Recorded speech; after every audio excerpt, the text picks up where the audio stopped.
brothers from another living color with the skit. Yeah, with the shit. Finna call it blitz, make you call it quits. I can execute the plan or improv off script with my brothers from another living color with the skit. Yeah, you know the squad I'm bumming with. Try to run with the rock and you fumbled it. Finna spin the block in the mothership. Rock like Woodstock, big stock, smother shit. Word to Uncle Sam, we tax like the government. Still in the game till the day I'm in love with it. You are now rocking with the most coveted. Unapologetic, let you know who you fucking with. What's the use? I got the juice. Tapping head tops like Duck, Duck, Goose. Slide off smooth in a coupe, no roof. Rocking sheep's clothing, I'm the big bad wolf. Double up, we gon' double down and double that. If I feel him double crossed, I'ma double back. That's a couple $100 large in a duffel bag. Blitzkrieg, somebody gon' end up a pack. Yeah, with the shit.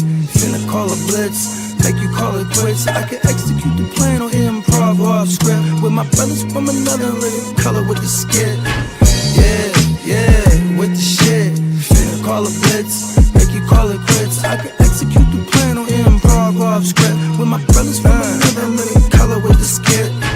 Yeah, you half steppers can't fuck with this. I'm with the big steppers and we stumping shit. Ice grill, you can feel the momentum shift. Alpha and the Omega, I'm the Genesis, real savage go-getter. Yeah, I'm getting it, school of hard knock. I'm the mascot, flipping shit.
Top of the top. Happy fucking Freaky Friday, gang. Hey, top of the morning, y'all. Happy Friday indeed. Come on now. Never been better. It's never felt good to have a stream on Friday. Fuck yeah, man. And it's Mother America's 250th fucking birthday. Yeah. We do like motherfucking, we don't like just fireworks. We like the sky of what You know what I'm talking about? This is how we like the sky up on the 4th of July. Let him have it. Let him have it. Yeah. God bless everybody. God bless America. Let's go. Come on now. Facts. Let's go. And for those that don't know, this the new guy, aka the prospect, aka Soundwave. Let's go. I'll make sure y'all give Soundwave some love, man. Soundwave, let them know where they can find you at, big bro, so they can tap in with you. You can find me anywhere. You can find me on Kick, you can find me on Twitch, or you can find me here. And also Instagram at SoundwaveNick_2630. Make sure to follow JD on Insta at Heart2Sports. Let's go, baby. Come on now. Yeah. We in the building, man. Yeah, man. I like the energy of the youth. You know what I mean? Come on now. Yeah, man. Listen, but you out of high school and still got the energy. Come on, it's still here. See, look at this though. Look at this youngster. Us old timers, we already accomplished hella shit. I've been up since like 5:30. You know what I mean? Motherfuckers getting it. You know what I mean? Been up for 5:30. Yeah. Hey, look at this. Then look. Then we got the cat, man. He ain't even slept yet. He been up since yesterday. You know what I mean? Whole world. I can cry. man. More than all of us. That's crazy. It is. I am 12 hours behind or in front or however. I think it's behind though. He's in the time with zone with Marco from the future. From the future. I am kidding in the past. Wait, the Matrix is real? Yeah, the Matrix is real. That's where I'm from, bro. I'm from the east side of the Matrix. I'm from the east side Matrix, bro. Come on now. Let's shout out the chat before we kick this dang off, man. 100%. Because we're going to get straight to Guru Nation 100%. He is backstage, patiently waiting to kick this shit off. Top of the morning to the Prime Minister, man. Hey, Canada in this thing. Let's Top go. of the morning to Orange Crush, man. What's up, Chase? Man, we got the L plugger in the building. Hey. What's up, big L bro? Plugger. Fella.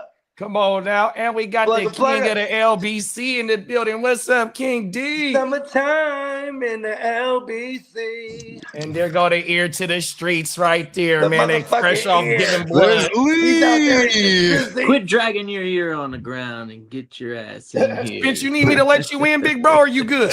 Throw a thumbs up if you need to let me in. Okay, for sure. I'm good now.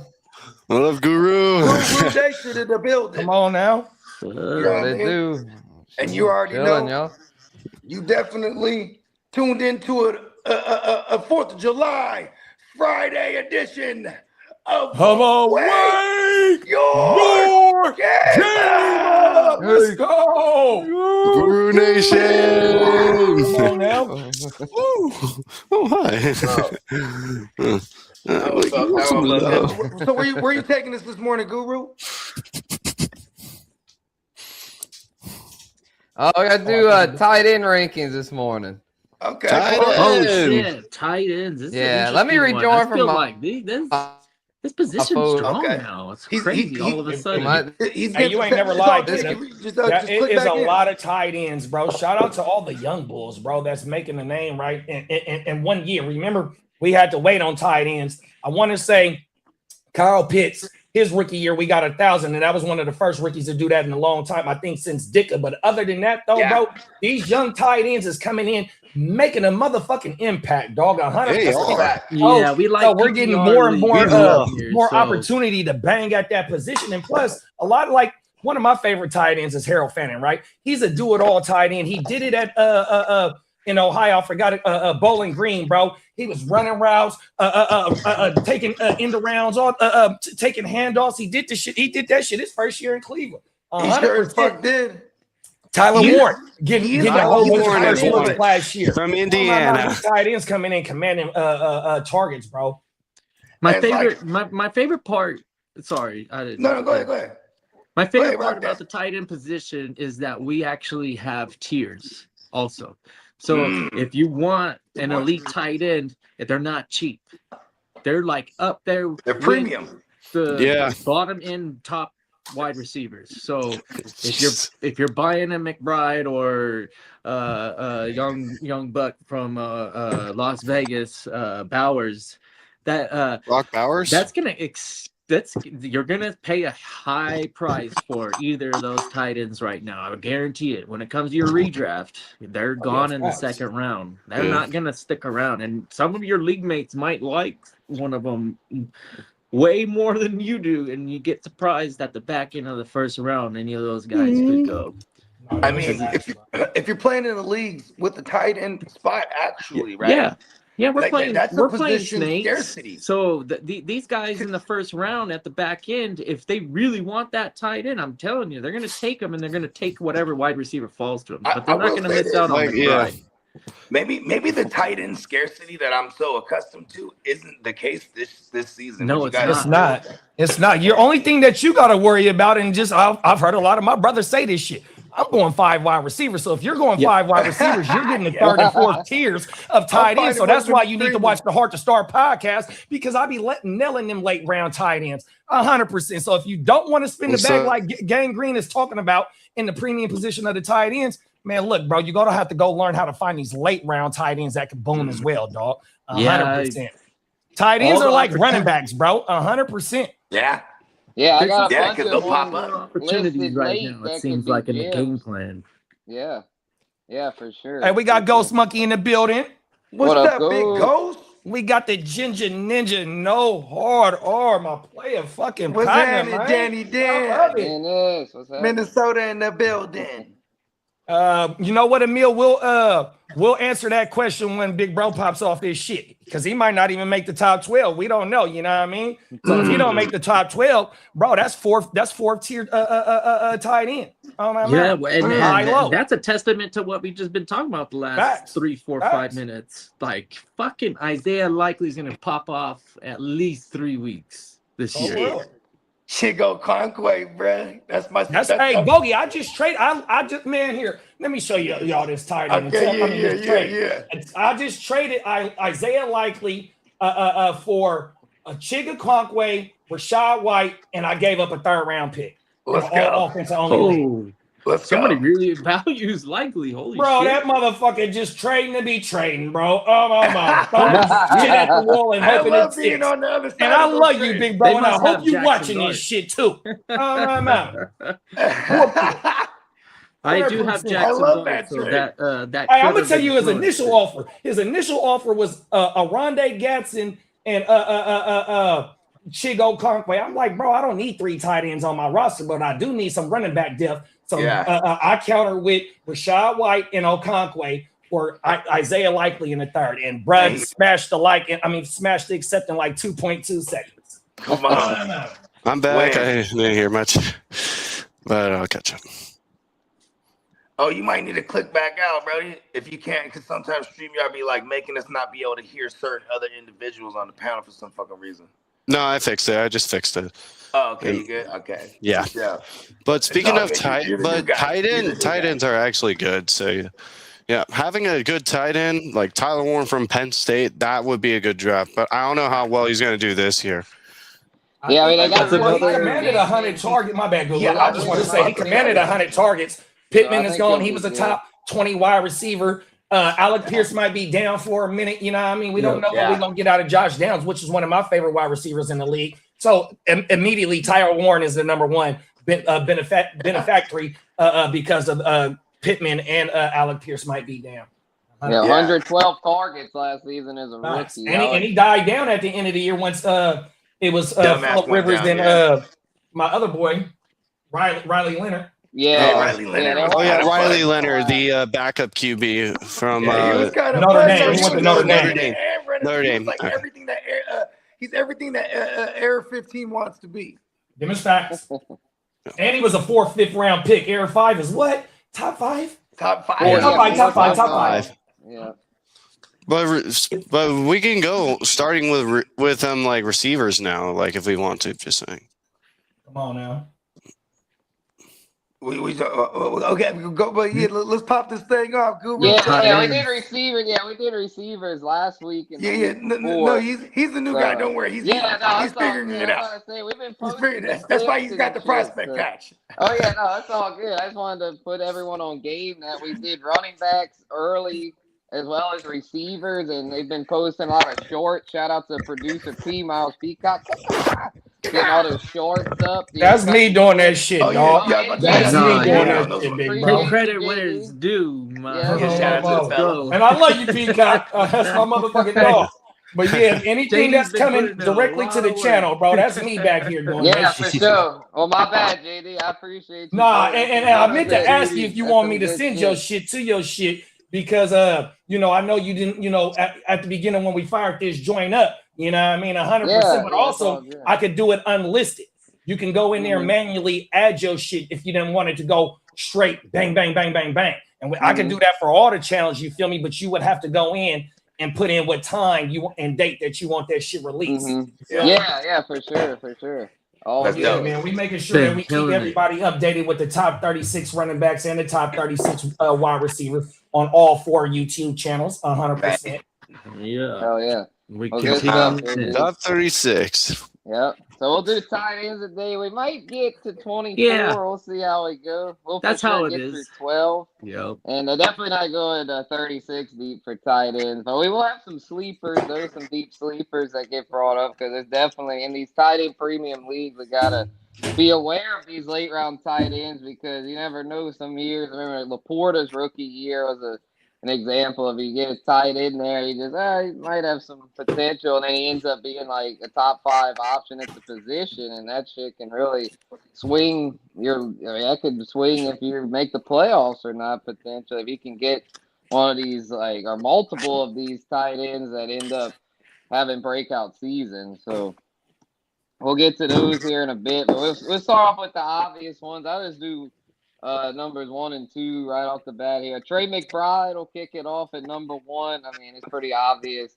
why Trey McBride's number 1. I mean, he's just really established himself as an elite option. Had an amazing year last year at over 120 receptions, over 1,200 yards, and then the tutties finally went up. His first 3 years, only 6 tutties in 3 years, kind of underwhelming. But last year, 11 tutties.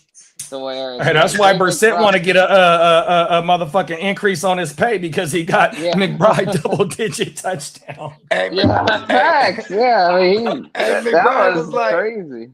Hey, it's so bad they even asked McBride, like, look, we just gave you a contract. Hey, can you just kick him $1 million for us? And he was like, no. Come on now. If I was McBride, I'd give him $1 million, man. It's my first time ever having double-digit TDs, man. Shout out to the percent. The beef brisket, the beef brisket, like 100 large or something. Give him like 100,000 or something. Buy him a Cuban or something. Hey, it's looking like a cheat code right now because they're gonna be playing from behind pause a lot. So, where's the pause shirt? Yeah, and he's back to back. This is his second year with over 100 targets. Damn near. Well, he had 129 catches. I don't know how many catches he had the year before in 2024, but I know he had over 100 targets. So yeah, that boy, that's back to back years, man. There's no way that you're taking any other tight end over him. If they're playing, if they're way behind and they get in that fourth quarter, just like the Jaguars did for about a decade, it would be madness over there. Oh yeah, that's back-to-back seasons with over 100 catches. He had 111 last year with 1,146 yards. Those easy first downs for the tight end, it's like money. But also, I mean, with LaFleur being there, we're going to get the yak out of him. Even though he's known for yak, we might get better scheme ups for him as well. He wasn't playing in a good offense, y'all. 100%. That shit was boo-booed in the mother. We got a real offensive-minded head coach over there. Remember, they had Phil Gannon. Yeah. Rich, I can't even think of Brad's name. Yeah, Jonathan Gannon. Yeah, that boy was not it. So we got a LaFleur. I'm a pessimist when it comes to the Cardinals. I never expect them to get any better. It's just going to be the same old thing over there. And you just look at what LaFleur did with McVay. He definitely, they definitely targeted the fuck out of the tight end position, period. So now he has a premier tight end that is paid. So organizationally, you're obligated to utilize this guy that you paid. I'm telling you, Kitteh, he's the one that's going to be the first spot. Might be that. It's going to be the 112. I bet you in 12 team leagues, he might go at the 112, bro. 2-1. Yeah, it's too and then even if anything happens to Brissett, you're gonna have the Ginsu who does pepper tight ends. You know what? And then if anything happens to the Ginsu, you get Carson Beck, who's a rookie, will lean on a tight end. It's just because that's what rookie QBs tend to do, is lean on a tight end as a safety valve. So it's just no matter what. I feel like he's QB proof. I mean, he blocks. It's basically just I'm gonna tell you like this. And I hate to cut both of y'all off. Jamar Chase, St. Brown, and then it was Trey McBride with the most targets. 185, 162, 172, and 169. Then Puka with 166. Wow. Puka got hurt, remember, for a minute, and damn, he still had that crazy numbers. Wait, Puka, I don't remember. Puka got injured when they faced Seattle, or was it Chicago? I don't remember. I don't remember Puka missing time last year. I don't either. Puka played last year. I don't remember when he got injured. I'll pull it up. I don't think if he did, he may have played 7. It was Devontae. I know Devontae got hurt. Devontae missed 3 games. Not Poots. Yeah, that's crazy, bro. Leaders. He had Chase, Amon, right? Yeah, McBride was third in target. Bro, 169, bro, and then bro had 166, bro. Puka did miss played one 16 game. games. Puka missed Yeah, one game. Puka missed one. Who could miss one game? Okay. I think that might have been Seattle when they faced Seattle for the NFC. That's We got Albert in the building. What's up, Albert? What's up, Albert? What up, Albert? And we got the ear to the motherfucking streets. What's up, big bro? What's happening? Hey, take yourself off mute, please. Don't think nobody is. Take yourself off mute, bro. Please. Hey, Soundwave said you were going to do that today, too, bro. Who the fuck put me and keeps putting me off mute? Like, So we're all here. Happy Friday here. Happy Friday. You're still on mute, bro. Still muted. It's muted.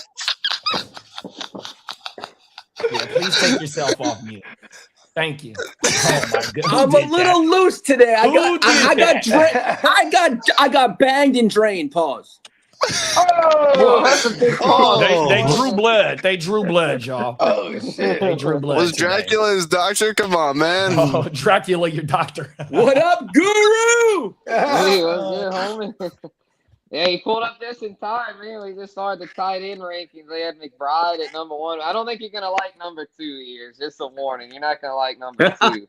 Brace yourself. I love it. It's a Raider Brock. This is for rookies. Oh my god. The Bugatti. I'm not gonna argue with that. I'm not. Yeah, Brock comes in at 2, man. I mean, he had a little bit of an underwhelming sophomore year, but let's face it, bro. That offense was. Who's hurt? Well, the Raiders hurt him, I think, the Patriots hurt him week 1. Yeah. Did he get the injury week 1? And it was his MCL. It was like a knee injury. He played hurt he was for like completely a few banged weeks up the before last year. Before he went Well, on the he's IR. 2 in your rankings, and we get him week 2. Yeah, the offense was boo and like he still managed 7 tugs. I mean, he still had 7 there with on pace. He was on pace. If it wasn't for the injury, he missed 5 games. He'd have had, I believe, over 1,000 yards. So he was still pacing for solid numbers. His rookie season was amazing, obviously, with 112 catches, damn near 1,200 yards. King D. What up, King D? King D in the Yeah. building. And Chase, what up, man? We got all the homies in the building. Appreciate y'all. But yeah, Brock Bowers, man. I'm thinking we're saying McBride at the 1-2 turn. I'm thinking Bowers somewhere in the late second. A 2-3 turn would be optimal, but you might have to pay up like mid-second round. We're in the West Coast, bro. We got Raider fans all in the leagues and shit, bro. Like, Yeah. you know what I mean? Oh, come on. They take the value out of it, but you know what I mean? Oh, I you like know how they're we one can of the we can most get them at the well-traveled. back of the 2. Mhm. That was shit. Yeah, I mean, I guess the real question here is, will this new offense suit him? And I think so. We're just saying about quarterbacks leaning on tight ends, especially rookies, and they're going to probably have a rookie start most of the year there. And then Fernando Mendoza, and Corky Kirk, I believe he wasn't Hawkinson. I think had his best years with Corky Kirk. So What a You know what's crazy? Both those 2 QBs pretty much have the same schedule because they're playing. They're both the AFC and the NFC West are playing the AFC East, and then they're playing each other. The AFC West and NFC West are playing each other as well. Yeah. So it's kind of crazy. But there is one tight end who doesn't make much of an appearance. What's his name? Brent Strange. Strange has done well in the We're not AFC. talking about the Jacks right now, bro. Good tight end. You're talking tight ends, I'm saying We'll get He here. wanted to get right into the Jacks. Hold on. He's like Brenton Strange. Well, you're talking tight ends and you're saying rankings. I'm saying we put got Brent up there. hold up. We got a guy. You're on the show. This guy got the rankings. So we'll see what Strange if he fits Right. What strange makes the Is he too strange to make the Yeah, bro. I mean, I think the 1-2 is pretty clear. How you feeling about Bowers, though? I think. But I like the QB upgrade he got with Cousins right out the gate. You know what I mean? Kirk Cousins. They're gonna have a very brutal schedule, like a brutal schedule, like like for the first 8 weeks. So I don't think they just. Wait, let me look at the Fernando in schedule. there. Raiders They're schedule gonna, I feel 2020. like they're gonna rock with Cousins as much as they can. Yeah, because they faced Cardinals. To get this team acclimated to this new system that Kubiak is putting in place. You know what I mean? Mm-hmm. Yeah, like I think there's a lot of Cousins Bowers. familiar with this system, It's just, you know what I mean? It makes sense for Brock. Yeah, I agree. He's the number one guy over there. You can argue that he's the only guy. Yeah, an SEC champ, national championship college QB moving all the way to Vegas. How's that going to sound for the Raiders? Can't be any worse. He could play well, and I think he could. We've seen it from Dak. Yeah, rookies can do it.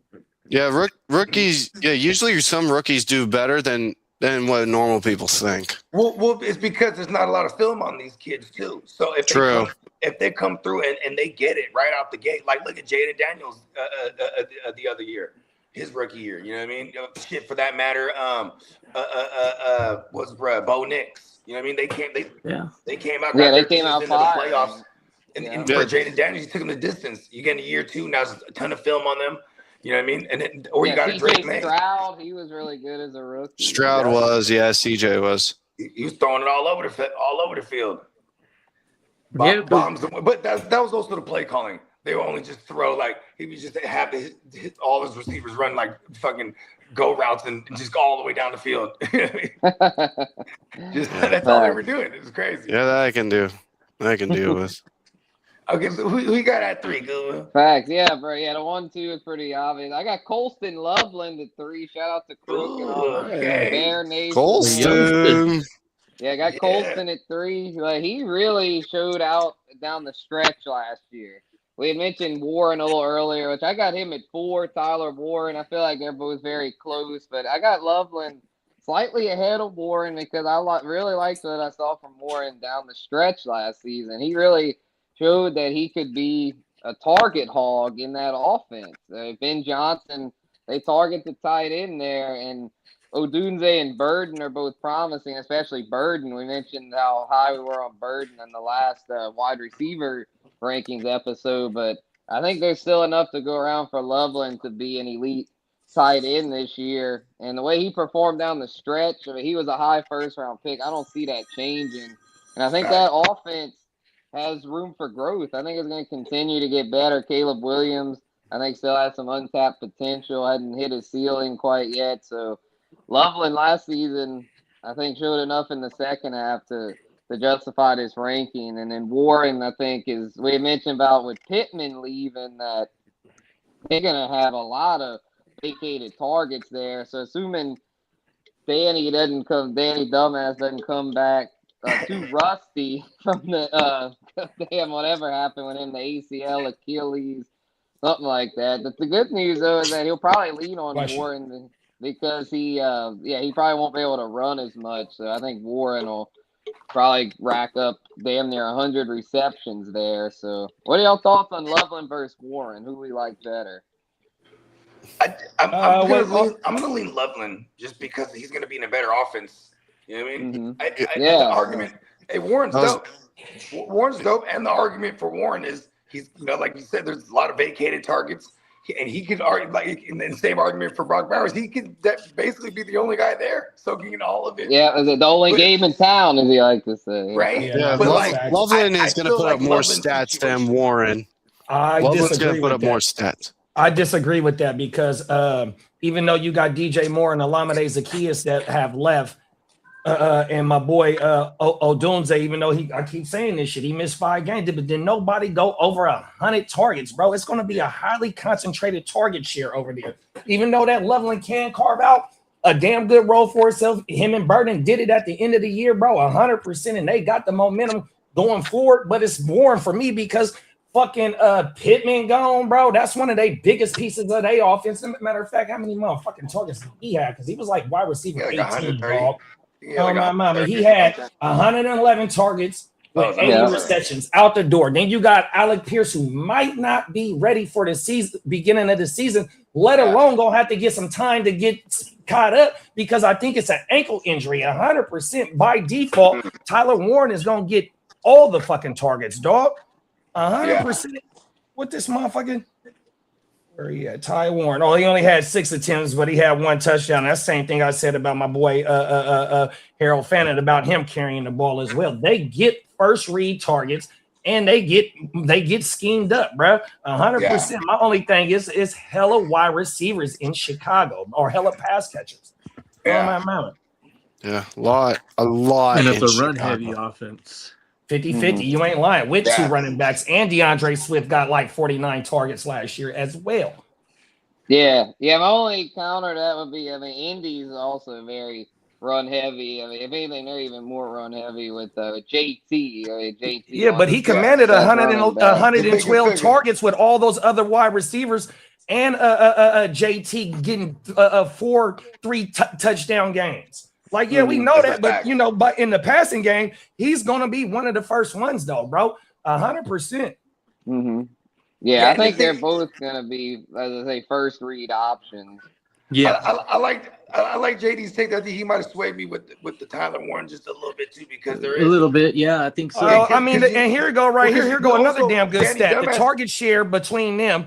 Tyler Warren commanded a 20.9 and Loveland only a 15.5. Like I said, it's hella motherfucking pass catching options over there. Yeah, that's a whole lot. That's a fact. I want to give credit to the chemistry that we did witness. There seemed to be something between Caleb feeling like Loveland might be his favorite target in a specific scoring area, like inside that 20 maybe even. So we might even when he threw that 40-yard fadeaway. Fadeaway like Steph.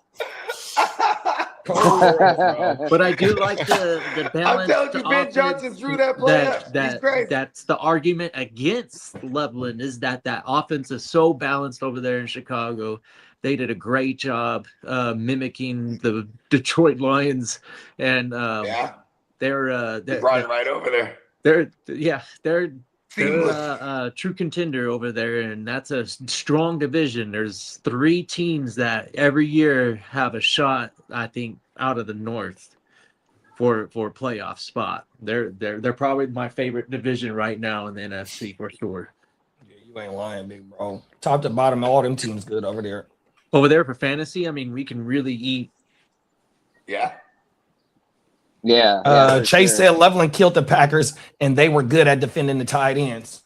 Yeah, that's what I'm saying. I mean, Loveland really was impressive down the stretch. To where, yeah, I'm still gonna lean it in, but JD did make a lot of good points about Warren. To where I ain't mad at it. If it's one of those deals where if I'm looking to target a tight end there and like I'm trying to think where they would go. I guess probably like the 4th, 5th round range. Like if I'm wanting the tight end there, like and one of them falls, like especially like to the 5th, like whichever one, like I'll take it because I know the top 2 are gonna go probably first. McBride always say end of the first. Bowers probably mid to late first. So we could get Warren and Loveland. They could be better value. So we can get either of them in that range. Were you projecting Loveland's ADP? I was thinking. What do you think is the sweet spot? Pause. I'm thinking 5th round, but yeah, I could see him going higher than that. I did some mocks recently. I'm gonna see where he tended to go because I feel like he's going in the 4th. Yeah, I say the 4th, and then Warren fell all the way to the 6th in this one. So if anything, Warren might be the value. That's a fact. He might be the better value. Yeah, Loveland again, late 4th. Warren here into the 5th.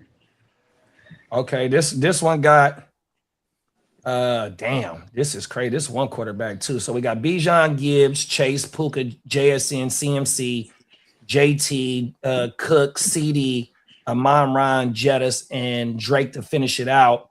Then you got 2nd round, Kenneth Walker, Genty, A-Chain, McBride at the 16.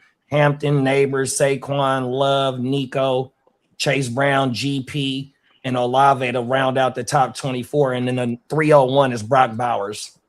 And this is a 12-team PPR. So we can go to Superflex and see the first tight end is going at 22. And then the next tight end is going at 37. Wow. Because obviously we got a lot of QBs up in there in the mix. We started with the Purdy looks like he was the first. He was the last quarterback taken before Bowers. So yeah, we're getting into the quarterbacks. You ain't lying. That's a damn good eye, Kitteh. Fuck. Brock My Purdy, boy is jeez. going in the top three rounds. I thought we was getting my boy at a discount this year. Who was that? My bad. Fucking the perfect Purdy one. Oh yeah. I mean, He is a especially- top 36 draftee right now, bro, in super. Look at that. Yeah, that Mendoza's I did right not know. behind him. I mean, Facts. because you know Mendoza. what? Let's What? be honest. Like when you think about it, they added Mike Here you Evans. go. Hey, Kitteh is on his We're- shit right now, Dude, boy. are you Top kidding me? 40 for No Fernando? fucking way, Jeez. dude. This Wow. is comical. We're gonna go ahead and join the leagues that all these people are in and actually like rake. I mean, it could be. This could be like Fernando going ahead of Dak in this right now. I'm so happy about that. That's And insane. Jordan Love. And That's like- what the That's fuck? like over Where's 5,000. Staffy and Dak at? Dak where's is Dak? at the 44. Dak at the 44. J Love 49. I wonder what And- this is. Yeah, I almost said Dwayne Wade. Oh, there go Baker. What Here, let me about just pull the Stafford? quarterbacks Sit up. down, Baker. Here, let me A pull best the ball? quarterbacks up. No, Yeah, this where's Stafford redraft. at? Like, look at This all redraft. QBs. Yeah, that's redraft. Position QB. Shout out Okay. to Josh Allen. No, the one Here we go right here. Here go the top QBs in Superflex. Allen, Superflex. May, Daniels, Totally. Burrow, Lamar, It's the only way Caleb, to play football. Dart, Herbert, Hurts, Mahomes, T. Love, Bo Nix, Brock Purdy. T Love, Mendoza. come on. T Law. I said T. Love. My bad. It's T Law. Dak, Love, Baker, Hey, Cole, Cam Ward, CJ Shuck, Sam Darnold, Kyler, Bryce, and then Stafford. Oh yeah. Damn, love Stafford. Woo!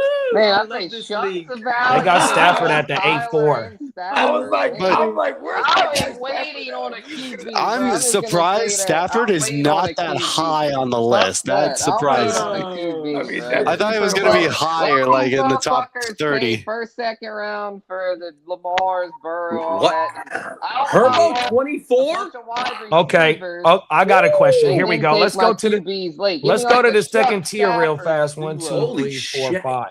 Okay, let's go to the second tier. Out of the second tier, 1, 2, 3, Dak's at the 4, 40. 5. Okay, we got Dart, Caleb, Dart, Herbert, Hurts, and Mahomes. Out of them, who's tier jumping? I think Herbert's jumping. Mahomes. Mahomes and Herbert, I can see jumping. Yeah, Herbert's depending on going when to jump, but Mahomes, there's no shot. He can't even throw so many.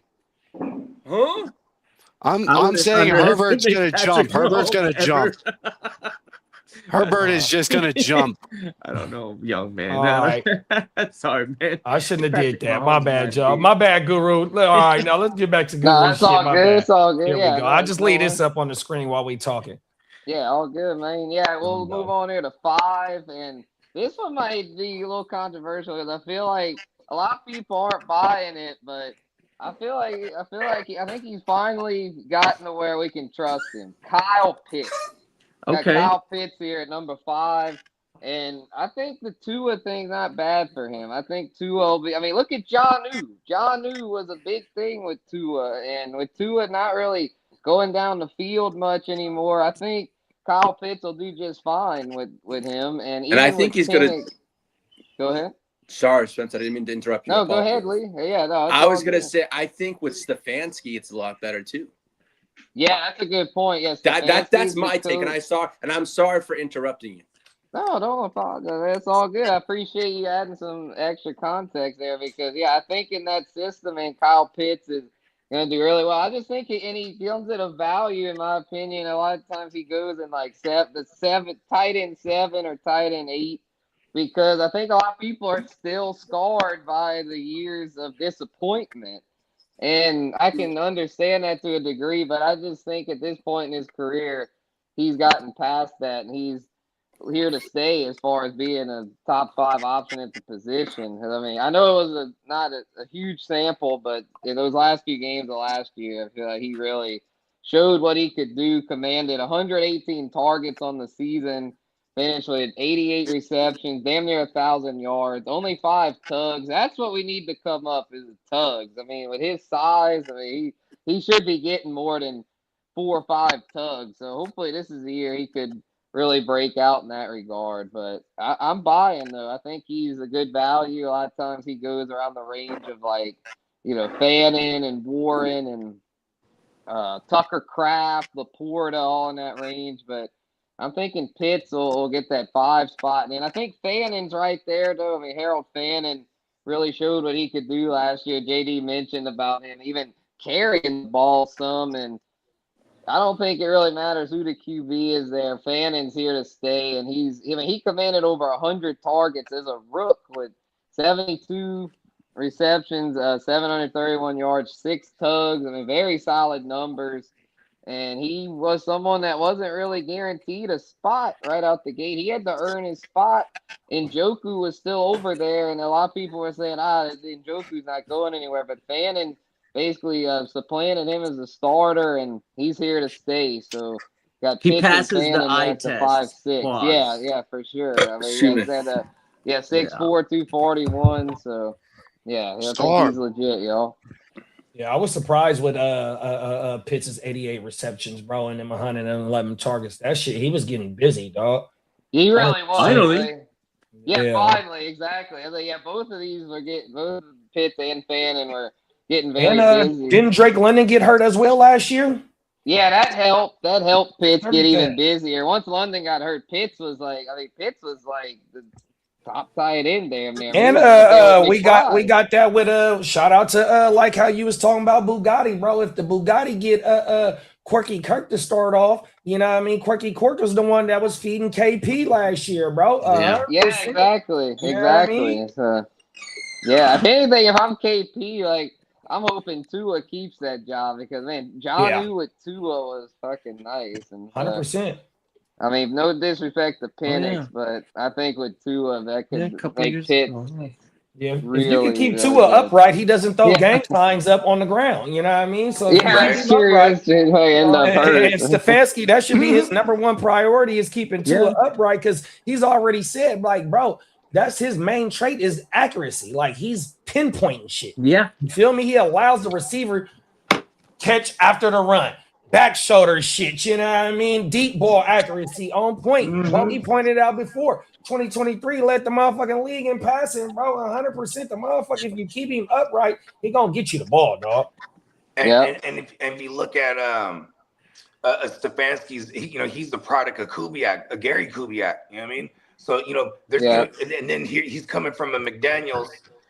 Tua's coming from a McDaniels who's a product of a Shanny. You know what I mean? Like it's going to be some familiarity there for Tua. So I feel like he's going to have a leg up. Also, actually, see what I did there? He's going to have a leg up on Penix because Penix is cold world from that leg. You know what I mean? He's going to have a leg up on the competition. Look at that. Come on now.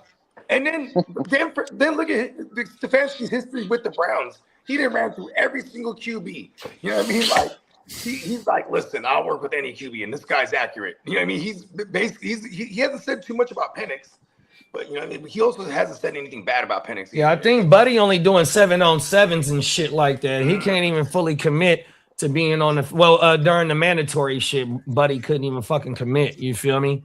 100%. So Tua already got the leg up again. Good shit, big bro. 100%. Like Tua finna take that job and run with it. He gonna have to get hurt in order to get that job up. And I ain't wishing that on him or nothing like that. You know what I mean? But Brett is a seasoned quarterback, bro. 100%. And it's Stefanski in the run game. That's another thing, bro. They gonna be at 50-50 anyways because that's gonna help Tua out anyways, bro. Oh man, Tua know how to get Brett a ball in the pass game too. Yeah, Bijan. I mean, where the fuck is Tua going at? Let's look at that. Tua's going to Atlanta, I think. No, I'm talking about draft. Flex bargains. Yeah. Oh. Tua is. They got Malik Willis ahead of Tua. Tua's at the 145, 13-1 in super flex. Mac Jones is 180 on there. Jeez. Hey, if you drafted Brock Purdy, go get Mac Jones. Yeah, you need your Mac Jones insurance policy. For real. Mac Jones went to Bulls, but hey, he's with the Niners, so yeah, we'll just leave him there. You got a listen, if I have Brock Purdy, I'm handcuffing for sure. Hey, Bogey, listen to this drop. Hold on. I got the handcuff drop right here. Hold on. Watch this. The whole world in these streets. Can you hear it? That's the Loonies. Handcuff your hoes. Handcuff your hoes. If that girl is yours, handcuff your hoes. That's the handcuff drop. Oh my mind. They were. Oh, we're all out here, Humboldt. Hella long too. Isn't there some drama and some noise about him being out of shape or whatever? I could care less what build and what shape Mac Jones be coming to work in. He's kind of like sit there anyways and scramble and get rid of the ball type of quarterback. I don't give a fuck. I mean, as long as his attitude is Mac Jones, this guy is gonna go out there and play some football. Mac Jones and Brock Purdy, they the illest dancing white quarterbacks in the league. Oh my mama. Boy, they be coming out with the boom box with Big Suge Knight, you know what I mean? They be getting iggy with it. Yeah. Okay. Appreciate you. You got to turn that off, though. Yeah, turn that down, though, Brody. Sorry. Johnny, you about to get his flag. Yeah. Come on, prospect. Yeah, well, we got coming in number 7. We got the Sam Laporta, the Laporta potty. Thinking he'll bounce back this year. He's dealt with a lot of injuries past few years, but with that new OC, we had mentioned that last show when we did rankings. That new OC over there, Petzing, I think his name. He's the one that helped McBride break out in Arizona. So as long as Bro can stay healthy, Laporta that is, then I think he's in line for a big bounce back this year. I feel like he had that big rookie year and hadn't really quite lived up to expectations since. But I think now he'll be at a value. Now we'll be able to get him at a better price in these drafts, and I'm thinking he'll have a very solid season with Amon-Ra's there. We know what he's getting. J-Mo's going to get his. But in that offense, there's enough for all three of them to eat, as well as Jahmyr Gibbs. I mean, Jared Goff's a high-volume passer. His weapons eat year after you might need year. to turn that down all the way in the background, you got your music playing? No, it was my ringtone. Sorry. It was my ringtone. I didn't know. Yeah, you just go ahead and turn that thing on silent, buddy. Yeah, I was like, wait, is that me or is that my phone? And I was like, I didn't know if it was Andre or something. No, you're the new guy. But you know what I mean? It's the crash course. Yeah, it was my ring. Yeah, it was my ringtone. God dang it. Yeah, bro. Just on silent now, so yeah. Apologies. Hey, Guru, am I up to date on the ticker? Pitts 5, Fanning 6, and Laporta 7.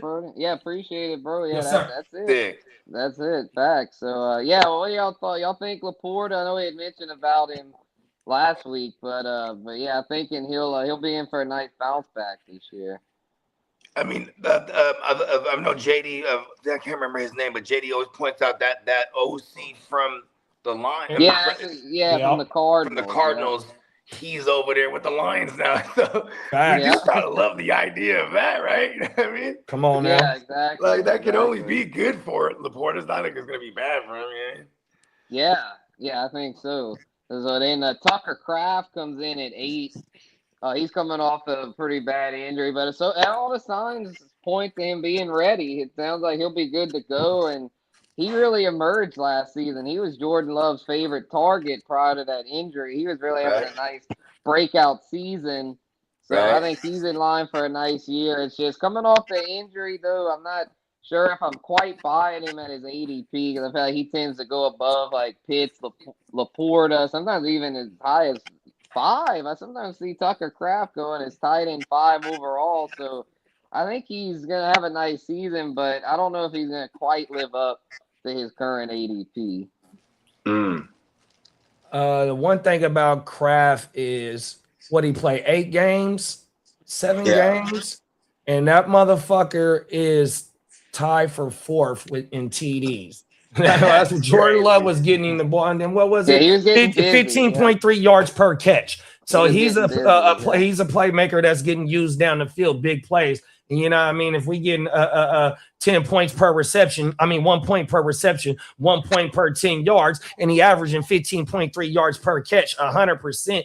And he was getting used in the red zone as well, you know what I mean? So his shit ain't gonna really go 2 away because they wide receivers ain't that good. My favorite wide receiver over there is Watson, Jay and that Reed, says a he's a lot. gadget guy. We ain't seen Matthew. The word is still Golden. out on Matthew Golden, so he's a big part of this pass offense as well.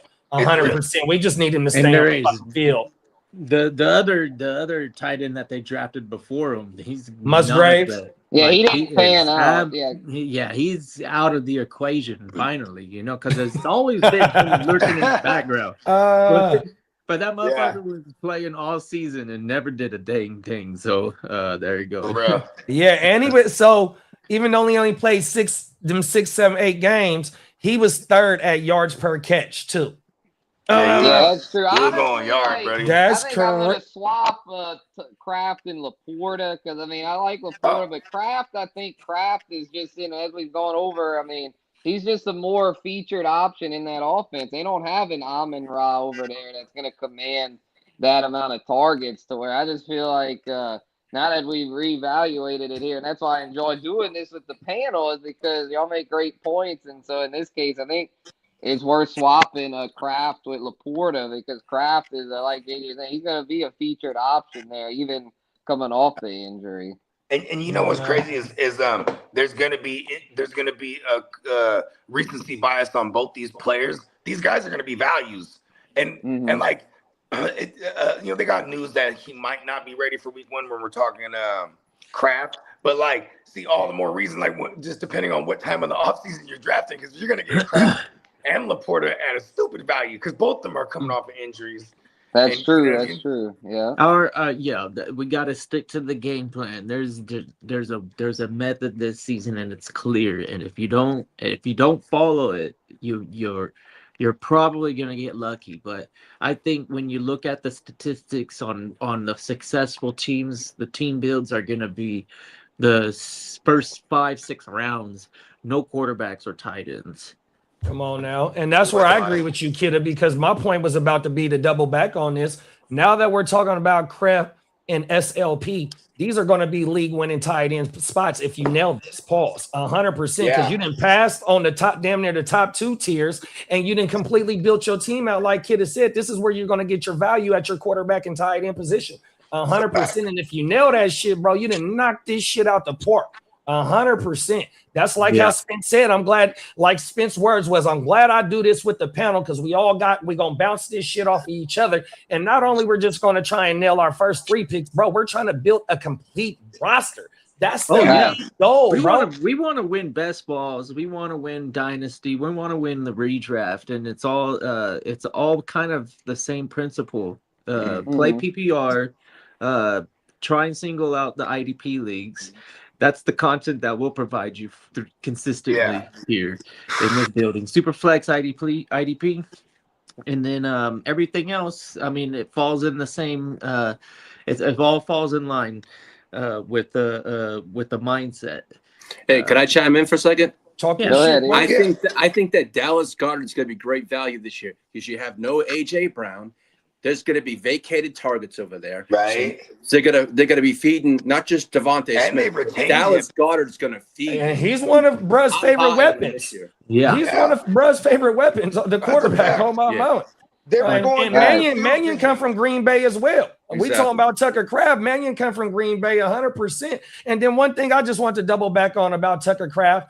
We can extrapolate. I learned that from Bogey, and Spencer know how to do them numbers. I could do the numbers when I'm really in my mode. I can't do it right now. But if you want to go look at Tucker Kraft numbers, you extrapolate that over them 17. He's in the top 12. Oh, yeah, 100%. I did it right here. Yeah, Tucker Kraft, first 17 last year. If he'd have played all the games, he'd have been at 68 receptions, 1,039 yards, 12 points, basically 13 tugs. It's 12.8 tugs. So double-digit tugs. He would have hit for a dozen round. at least. Yeah. And the wide receiver room was boo-boo, bro. And in my opinion, I forgot what week. I forgot what week Tucker goes down, but then you insert my boy Watson, and he take off. Now, when you got both of them on the field, J Love, and we just seen J Love going ahead a few quarterbacks too. They projecting J Love and everybody over there to be healthy so he could take the next step 100%.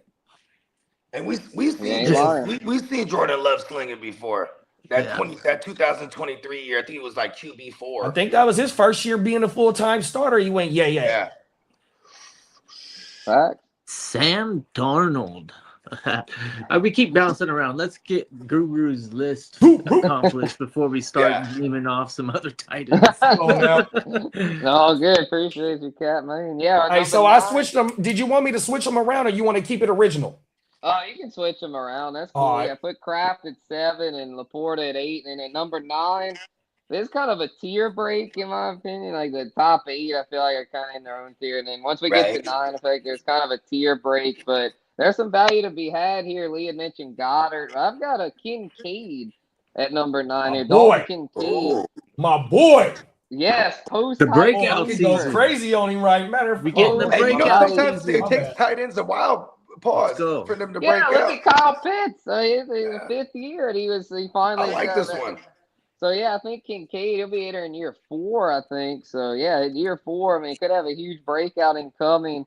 DJ Moore's over there now, but he's not really like a high volume What guy kind of ceiling? Yeah, that's what I'm curious on. What kind of ceiling is Kincaid carrying right now? They move the ball I can break it down because I haven't released the video yet, but I mean, I could pull the manner. Bro, I mean, like, I want the sky's the limit. I'm finna tell you right now, bro. I'm finna tell you right now. So from in 2024, we got to go back to 2024, bro, when it was highly inefficient between him and Josh Allen, bro.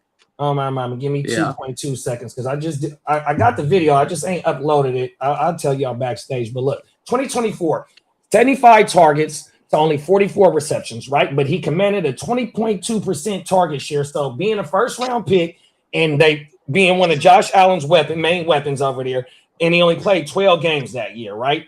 13 games with 448 yards, 10.2 yards per reception, and only 2 TDs. But then when we go to 2025, one thing he ain't stayed on the field these last 2 years, but the efficiency got way better.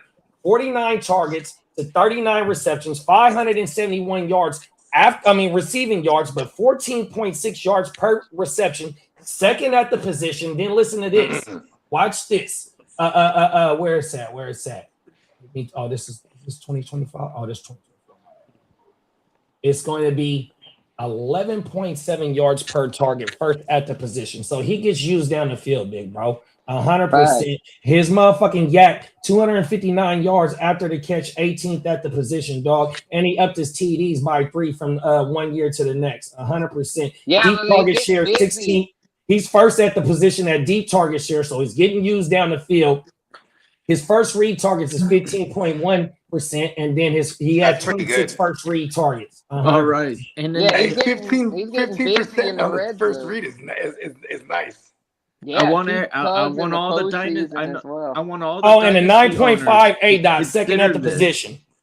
So he gets used down the field, dog. That's probably a solid move. Well, here you go. Let me break down the game log. So he gave us tight end 4 in week 1, tight end 4 in week 3. He gave us tight end 3 week 9. He gave us tight end 8 week 14. So that's like 4 games out of the 12 he played that he was in the tight end 1 position. And then he got week 5 tight end 10. So yeah, that's 5 weeks right there that he spent in the top 12 of tight ends. That's almost a third of the season of the 12 games that he played. Yeah, because he didn't get hurt till week 13.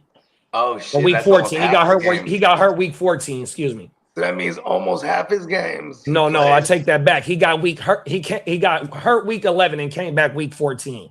There it was. Oh, that's right. He came back for the playoffs. Yeah, kind of questionable a little bit. The whole time not practicing much. Oh, I can share this too.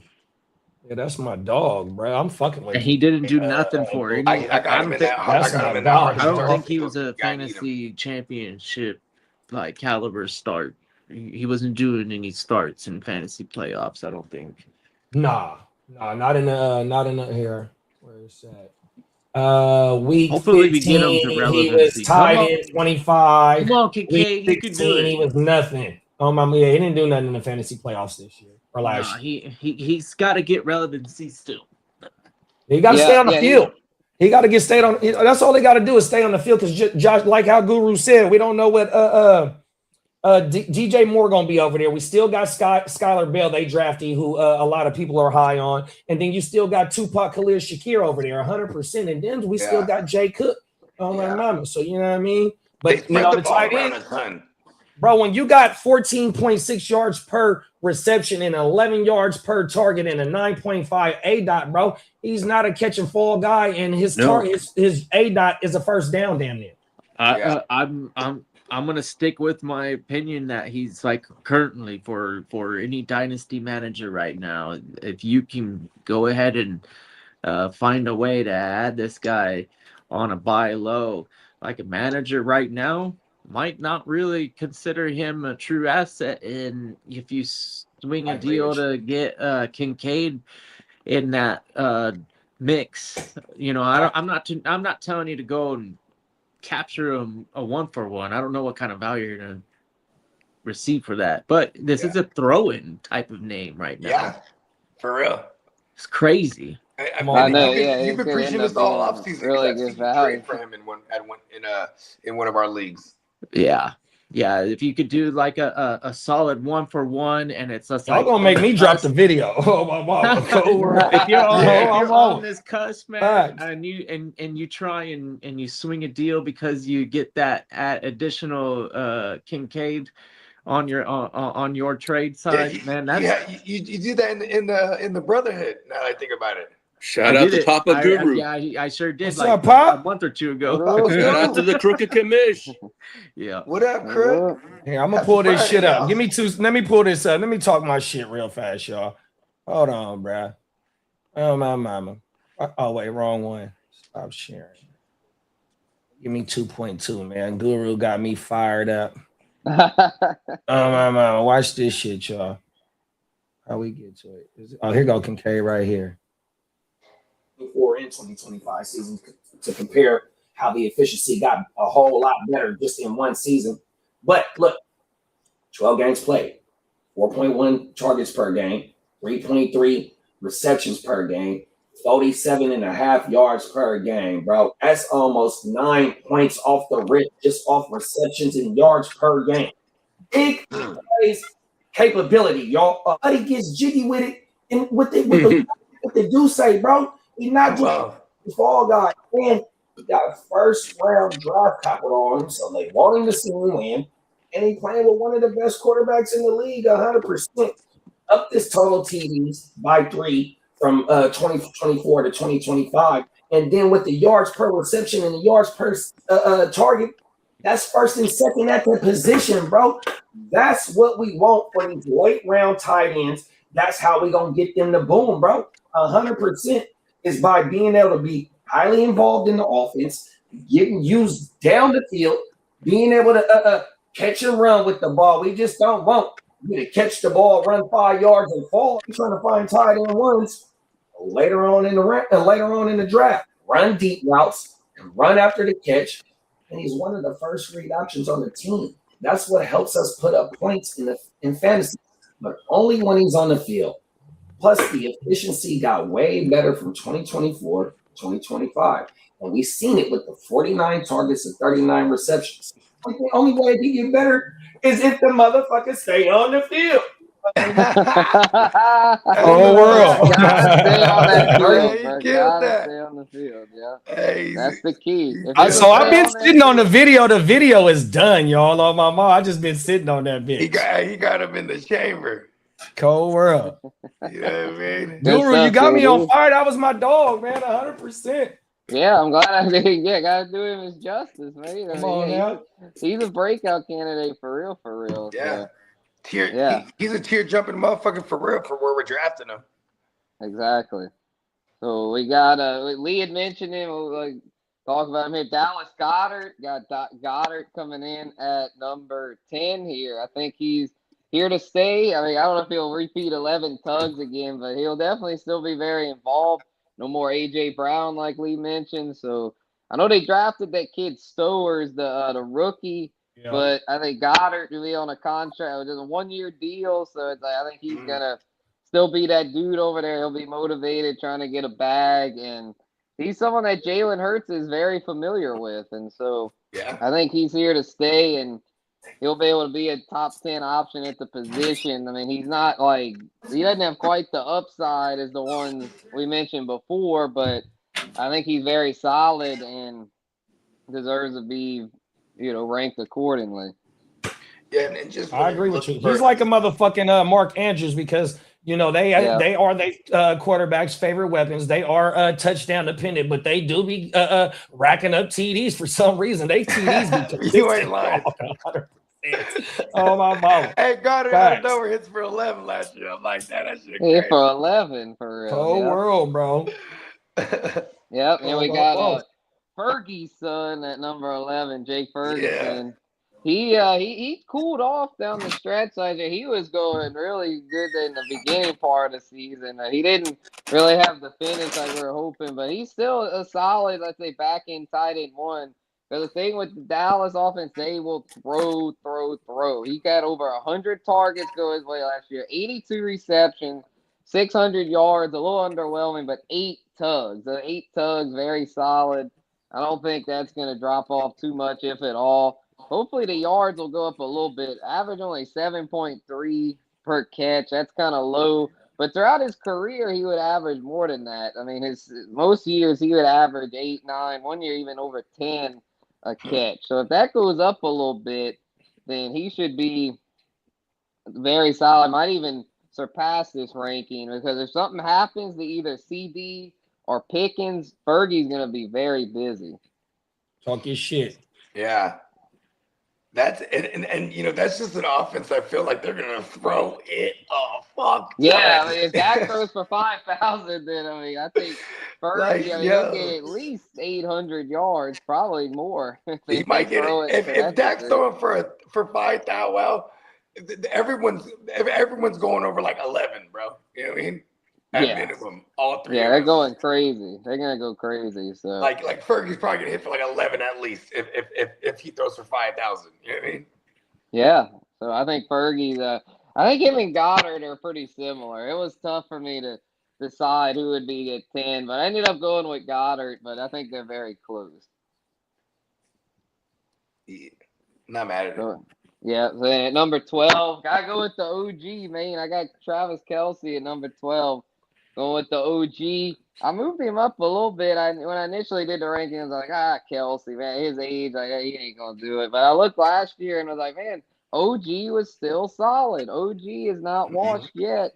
And the bottom line is, outside of Rashi, the Chiefs don't really have a whole lot of trustworthy weapons over there. I mean, Kelce's still very much a featured weapon there, and I don't think he's going anywhere. I know he's not what he used to be, but he used to be number 1 overall. So even though he's not that anymore, you still got to put respect on his name, in my humble opinion. So I got him coming in here at 12. Last season he averaged, he had 11.2 yards per reception, not too bad. His career low of 76 receptions. Actually, his second and third season he had a little bit less than that, but still had 851 yards, 5 tutties, still solid. So I got him sneaking a back-end tight end 1 finish there. And, it's like, can you imagine this? We're getting a piece of Mahomes super late. You know what I mean? Yes, it used to be like you had to pay up right. First-round shit for Kelce. And a lot of times it'd be like, he was really good, but you're like, man, having to pay that. But now it's like you can get him hella late. Late, man. Kelce be driving. What's the latest mock I did? I'm trying to see how far he fell. 10th round. He fell to the 10th round after Goddard, Ferguson, Andrews, and Schultz. Shit, in this ADP that I'm looking at, they got him at the 11-6 in super flex. Man, there's a name out there in my head that I'm like, man, he's a top 5 tight end, and he's like falling into like the 20s right now. It's crazy. So, the position's deep this year, Paul. It's a deep position this year as far as like they got a lot of options that could potentially break through here. So that was the top 12 there. I got a few more for y'all here. Jawan Johnson, I got coming in at 13 here. Wow. Was that the one, Kitteh? Yeah, that's a big jump for me in my rankings. But I'll give you the hometown discount factor. And you know why? Also, it's not just because I don't trust Chuck. It's because I think that highly of Tyson. So Yeah, he's going Tyson's to gonna do command his thing. so much fucking targets because he's going to be wide open, and all of a sudden they're going to go, wow, he's going to do damage early on in the season because Olave is still going to command the most of the attention. But Tyson's got all the ability. If he can be healthy 100% and getting in that rotation on the on the first snap of game one, I expect him to flirt with WR1 back end if he really is showing out for a full set of reps. He's pretty damn good. Yeah, definitely. Yeah, I like that take. I just think with Joanna, man, it's like, man, if he could say he was getting busy last year, he had damn near 900 yards, 77 catches, only 3 tugs. But if we can get the tugs to go up to like 6, 7, 8, something like that, I mean, he'll be there even if the yards and catches drop a little bit. Like, I'm thinking he'll still be very busy because outside of Olave and Tyson, not a whole lot there as far as receivers. Yeah. We're gonna see baby Trey Lance carve out a role. Hey, that's a shootout division for sure. I like that division. Hey, let me shout out my dog Josh Duval. Hey, Duval. You just missed one of your Jacksonville Jaguar homies. We had him on the panel. Shout out to Soundwave Nick, man. Shout out to Soundwave. Okay. I gotta ask him about that sound wave, where it comes from. Is he musically So at first I actually thought he was getting it from Transformers because Soundwave is he's the Walkman, you know what I mean? Oh, okay. Right. But then he's a youngster. When I saw him, I was like, oh, so where's the Soundwave come from? And he said, what is it called? He was an announcer in his high school. You know what I mean? Oh yeah, he did say that. Yeah, right. and if he's crazy because when you hear him talk, he does have like an announcer ass type. Tonality, that young boy, he on his shit though. Yeah. He had OG fired up, boy. Oh my mama! And then with him being in Jacksonville and Peacock being a Texan, boy, he was going back and forth with both of them, bro. Oh man! Yeah, that was Tuesday. No, that was was it a soccer game or what? Yeah, it was a soccer game. It was a soccer game. Peacock knows. I don't think Peacock knows. I maybe should have explained to him backstage before we went on live because I don't think he knew what we was doing. He was just like trying to chime in, like, hold on, we're doing some rankings here. You know what I mean? Yeah, no, that's all good. Yeah. That's partly my fault. I probably should have worded him up better backstage. But see, that's why he's a prospect. We're putting him through the ringer. You know what I mean? Come on now. Got to throw him in the Shout fire. out to Soundwave. Shout out to Soundwave, bro. Yeah, I'm sure you guys are going to see a lot more of him. You know what I mean? Yeah, he'll be good for the watch parties. Yeah, exactly. I was just about to say that. You know what I mean? Facts. Definitely gonna be a watch party regular. Hell yeah, bro. Coming in at 14, we got Hunter Henry, bro, another veteran at the position. And I think even though they brought in AJ Brown and Romeo Dobbs, I think Hunter Henry will still be a solid option there. Potential back end tight end one. He's got Drake May's trust. It's a high volume passing attack over there. I mean, it's one of those. He's Josh not a McDaniels offense. Yeah, it's not a flashy pick, but he's someone that, like, you could pair him up with someone that has a little more upside, like a Kincaid. Like, you have like a Kincaid, Hunter Henry tight end room. I'd be very happy with that because if Kincaid, and stay on the field in the event that he can't stay on the field, a guy like Hunter Henry would be a very solid backup plan. And he'll be crazy cheap. Yeah, because he stays on the field. Like what he hit for like 800 last year, Guru? Yeah. Close to it. Yeah, he hit for 67, 68, and 7 tugs. Like nothing that flashy, but it's very solid. Solid. Man, that shit was solid, dog. Solid numbers. Yeah. The main thing, I might be underselling him a little bit. Now, I have heard a lot of things coming out of Massachusetts that they're very high on this. Eli Reardon. Oh, yeah, I got a few shares in third round pick. I got a few shares of Brad. Mark was telling me he went to the training camp that they had or whatever down in Foxborough. He said this kid is killing it. Shout out to the real Mark Davis, man. We ain't got no fucked up haircut. He got real lettuce. That's my dog on everything. Hey, Lee, you make sure you tell him I said what's up too, bro. Yo, I will. He was always telling me what's going on. Yeah, with Eli Rendon, bro. He's a third round. He got third round capital on him, bro. Mark was telling me he has the potential to push for a starting tight end job this year, sometime in the season. I mean, I would imagine too with Josh McDaniels, you know what I'm saying? It's nothing to pull They could out do a two tight end set. Exactly. Yeah. Bust that two tight end set out real quick. The Gronk Hernandez days. Come on. that could get, I mean, shit. They tried to do that with Jonnu and Hunter Henry a couple years ago. Yeah. The last couple of years with Belichick life after. Yeah, they did. Yeah, they brought in Jonnu and Henry and paid him a ton of money. It was like, let's try to bring it back. Remember they brought in Cam Newton. It was working until it didn't. Hey, we got a question for Gang Green. Shout out to Papa G, man, aka First Place Papa G, man, aka Papa Motherfucking Guru Nation, man. Big Bro said, who is top 5 tight end to Kitteh that he likes? Who he sees around going around 20, bro? Hey, he trying to find out, bro. Papa G ready to get shit cracking. Hey, I'm telling you, I'll keep my mouth shut, but I'll announce it if the name gets shouted out. I'll tell you. But go ahead. That's fair. Yeah, because I got an honorable mention the floor, and I'll let him do his list. And then if he is the surprise of this tight end list, then yes, I do truly believe that he's capable of going in the finishing. I'm sorry, in the top 5. He does it all the time. Are you kidding me? Why wouldn't he? Yeah.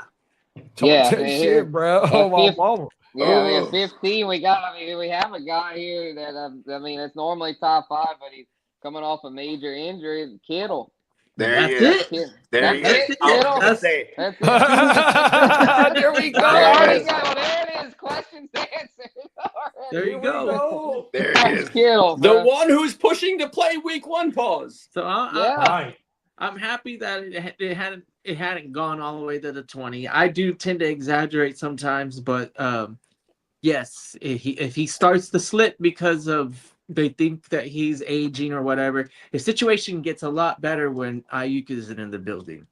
So you could get absolutely a bounce back to where we normally see him is in that top 5 tight end consistently. If he's ready to go week 1, and like maybe even if they are just ramping him up, let's just say like by the time we get to week 4 and he's a full snap, a full complement of snaps, he never leaves the field. You know what I mean? Like, and I'm gonna tell you really what is really gonna be the beneficiary of Kittle. He's already at one of the top red zone threats on the team. Juwanna Man just left. CMC always gonna be a red zone threat in the receiving game. But it's Mike Evans over there. You're going to have to pick your poison on who you're going to want to concentrate on in the red zone. And it ain't going to be Kittle like that, bro. 100%. Kittle might have double-digit TDs this year, bro. You ain't lying, 100% easily. Yeah, the Niners find a way to score. Just they're going to be putting up 30 points. They're going to average almost 30 a game. We gave you the year, formula. Don't draft your tight end or quarterback until after round 6. Talk that shit, bro. Yeah. Talk that shit. Yeah. That is facts. He's the scientist. Come on now. Yeah, you get those values for sure. The championship winning formula, man. 100%. Come on, man. Yep. And at 16, we got a high upside option. We mentioned about him earlier, the Isaiah Likely. Got Isaiah Likely coming in at number 60, going to the Giants. With old Harbaugh staying with the only coach he's ever known. He was drafted by Harbaugh. And he gets open. This guy has abilities to beat one-on-ones with linebackers. Like, this guy will tear the field up. They usually have to put a larger defensive back or do some sort of fucking check. You check him before the 5, try and knock him off balance and slow him down, which is pretty easy because he's not overpowering or oversized or over athletic. So if you get the right type of defensive back, like Derwin James or something, like fucking, there's no way Likely has a game. There's absolutely no chance. But like a regular safety, he's got chances out there, and Dart is gonna have to process, and you never know. I guess the chemistry could develop, and that's what we're gambling on. Is that he's got the I like, because of Harbaugh, we expect him to be on the field. I know the other guy out there. What's his name? The white guy. Fucking Theo Johnson.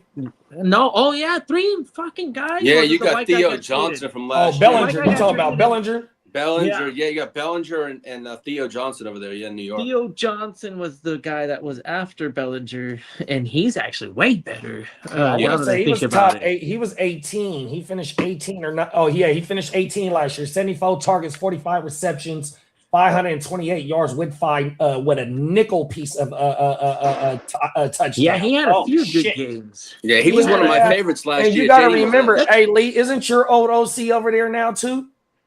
What's the dude that you just fired last year and Mike McDaniel took his job? Oh, you talking about Greg He was the Roman? Niners Greg coordinator. Roman. I think Roman and somebody else is over there. I think And so Roman plays the 2 tight end set as well. There we go. Oh, my mama. Yep, that's right, Kittle. Vernon Davis and Walker. So he was there when Harbaugh. So Harbaugh had Greg Roman when he had Alex Smith and number 7. What's number? Colin Kaepernick, dog. That's when Roman was there. Yeah. Oh, Mr. I'm stale So Roman. he uses his tight ends on everything. So I ain't mad at the Likely pick neither, though. And look where he got him. He got him at like 16. Is it 16? Hold on, let me come back over there. Tight end class is formidable in flex spots. We're Come on, no facts. we're considering these as flex spots. These names, absolutely. And I don't know. That's that's good for us. Excuse me, JD. Fantasy. Hold on. Watch. Look at this. Look at this. Hold on, Lee. Let me shout out, bro. We got Samoa. Man, I'm butchering your name, but I appreciate you for he said, hold on, Lee. He said, hi, bro. Love from India. Man, ain't nothing but love, big bro. Oh, my mama. Appreciate you for pulling up, big bro. 100%, man. Oh, my mama. What you say, Lee? Spencer says his phone geeked out. I'll be back in a bit. Okay, for sure. Yeah, same thing. Did the same thing to me. I should be geeking all morning. So what? Right? Oh yeah. I'm gonna have to be like Lee and go get me a new phone here pretty soon too. I'll just be waiting to see if they go drop that flip phone. Oh, JD, I asked a question yesterday. They said the phone that you're looking at comes out in February of next year. Oh, bruh. The flip phone. Damn. He said February next year. I asked him. Oh no, but see, but look at this, JD. If we don't get on the first wave, our next upgrade after this one would be able to get the newer flip. You know what I mean? Hey JD, look at the difference. It'll be like the Flip S or something, like like the better one. Cold world. Because they always come out with the 1 and then the 1S or whatever. You know what I mean? Because it's gonna be the Flip Phone 1. I'm trying to hold out, bro. Yo, everything. It's not that long of a wait if you think about it, huh? No, Early next year. I was just hoping that it was gonna be here in September. That's my thing. And he that's when they says be dropping new phones. So how's it gonna be? Can we flip it to make it an even bigger? So screen? they haven't even showed it yet. They haven't even revealed it yet. JD, the colors that coming in is silver and wild rose. The 2 colors that come in. Oh, I gotta give me the wild rose thing. Yeah. Come on now. I'm flat posting. So you got AT&T, Lee? Yes, sir. I'm paying. And them motherfuckers told you that motherfucker coming next year. Huh? The motherfuckers 100% sure that they come in next year. They sounded like they was when I was bullshit. there, I was going to get the 17E, right? And they were out of stock. So I go, I need a phone now, and I need it for my Vegas trip. He goes, well, I got this, a 512 and a 17 Pro Max. Let's go, let's do it. I'm paying $11.99 a month. And then what they say about the flip phone though? They sound confident that motherfucker was coming out? He told me now the iPhone 18 comes out September 9th. 100%. Yes, sir. But he didn't. But was he 100% Yeah, sure? because I asked him. I said, "Can you ask me a favor? Because my friend is looking at this phone and he wants the flip phone." He goes, "Yeah, it's coming out in February of next year." I hope he wasn't bullshitting. No, because I asked him. I said, "Because he goes, why are you looking at that?" I said, "No, I'm just curious because I happened to see." He goes, "I said I want the 17E." He goes, "No, we're out." But I go, "I need a phone today. I'm not here to waste time." I said, "I need a phone today." You need one right now. All right now. He goes, "Yeah." He goes, "When did you get your phone last?" I go, "5 COVID." You need a new phone. No. All right. Wow. You said your phone is a COVID phone? No, I got it during COVID. Just after COVID. Yeah, that's a COVID phone. That's a fucking COVID phone. I wonder when I got mine. I got a 13, and that's exactly what I had. I think I got a 14, Kitteh. Kitteh, look at the difference. I mean, till it doesn't do everything that every other phone does, I'm not going to be impressed by another phone. The screen folding thing, I know that already exists, and it is intriguing. But you know what? I want the phone, like the next revolutionary thing that a phone's going to do, this is predictions, is that you're going to plug it into your car, and it's going to be able to drive it for you. Oh, shit. Cold world. I don't know how it's gonna work that way, but it's gonna be a fucking supercomputer, fucking very powerful somehow, and it's gonna be like, okay, the Honda 45 is gonna be like driving a car, and you just link like up every year they add new technology to the car too. Yeah. I'm telling you, like super powered computers are gonna get into our pocket one day, and that's probably when I'm gonna be like, whoa, now they're really doing some crazy shit. I remember smartphones when they first evolved into what they are now. I was trying to hold off as long as I could. Pause. But I think it was the S3. That's when I joined the smartphone game, and Samsung S3. Everything. And it was a game changer. I was like, okay, yeah, these actually are really, really fucking awesome. And I had no computer. I had afterwards. Didn't need it anymore. Them is facts. Do everything right in front of your fucking phone. Yeah. 100%. Papa G said availability is the question with him, and he's talking about Kitteh. Yeah, you're right. 100%. If that motherfucker pushing for week 1, though, he got these superpowers. He's pretty good though. PEDs allegedly. Whoa.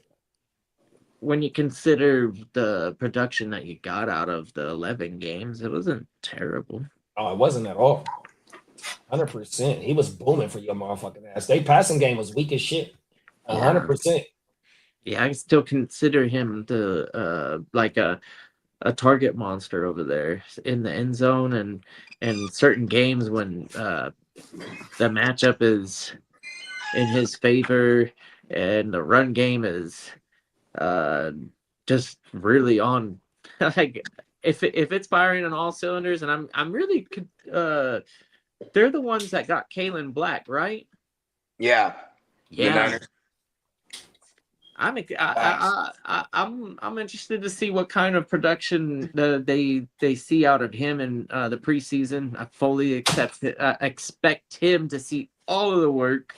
We're gonna see a lot of Black in preseason, and that's gonna be a fun what is that audition for fantasy? This preseason, Black is gonna. For who's the handcuff? Who's the number 2 to have behind CMC, right? That's an important role, and I'd like to see him actually be able to carry a 3-down kind of like workload if he or like showcase that ability. Yeah, and I think they even I think it was JD actually was saying like one of his skill sets coming out of college, he could pass pro too. I was like, oh okay, I love the kid already. Yeah. Protect the bag, protect the Brock. I'm gonna have to you have to excuse me if I missed the episode that I wasn't there for, but I'm looking at something on JD's desk. I'm gonna ask him when he comes back, unless it's already been revealed. And I'm like, wait, what do we got going on over there? He's in the lab all day. Sheesh, yeah, it looks pretty awesome. I'm kind of curious on what we got. Kind of like, hey, there we go. You know, we got to start doing, Kitteh, and JD was actually saying this the other day. He was like, we got to start putting together the inventory list for the food and everything, right? You know what I mean? So we know what's on the menu. Hey, I'm super receptive. I will eat, and I will try my best to assist anybody that wants to if there's do any their flavors and specifics, stuff. look, if there's any specifics, there's only one. It's just that Derek's like, we gotta have chicken. You know what I mean? Yeah, we can have some fried chicken and grilled chicken. Yeah, bro, come on with his joint. I wouldn't be opposed to actually being like continuously smoking some chicken wings. You know what I mean? Come on now. I'm super down with that. And they got them at Costco. I'm bringing my setup, and I can smoke them things. It's kind of like just that's fucking badass. Because then we can and the way that I have it is that it is zones. So every time I open up my lid, I pull some out, and then an hour later, another batch comes out. I can do that. Yeah, it's facts. Another thing I got for Vegas too, bro, is that I think we should do the giveaway live during the draft. That way we got more people tuned into that bitch. And I think we should have a few more, items to be like, look, bro, we promoting a whole bunch of items. That way, we just do multiple items during the draft. I ain't got to give them all out. Like I'll do a giveaway of my records too, because by then I should be having the records come in. Come on now. Vinyls, you know what I mean? Oh my mama, I'm telling you. Hey, I'm telling those are so in right now. I can't even explain like what the my boy just got his pressed up. You know what I mean? They're making a comeback.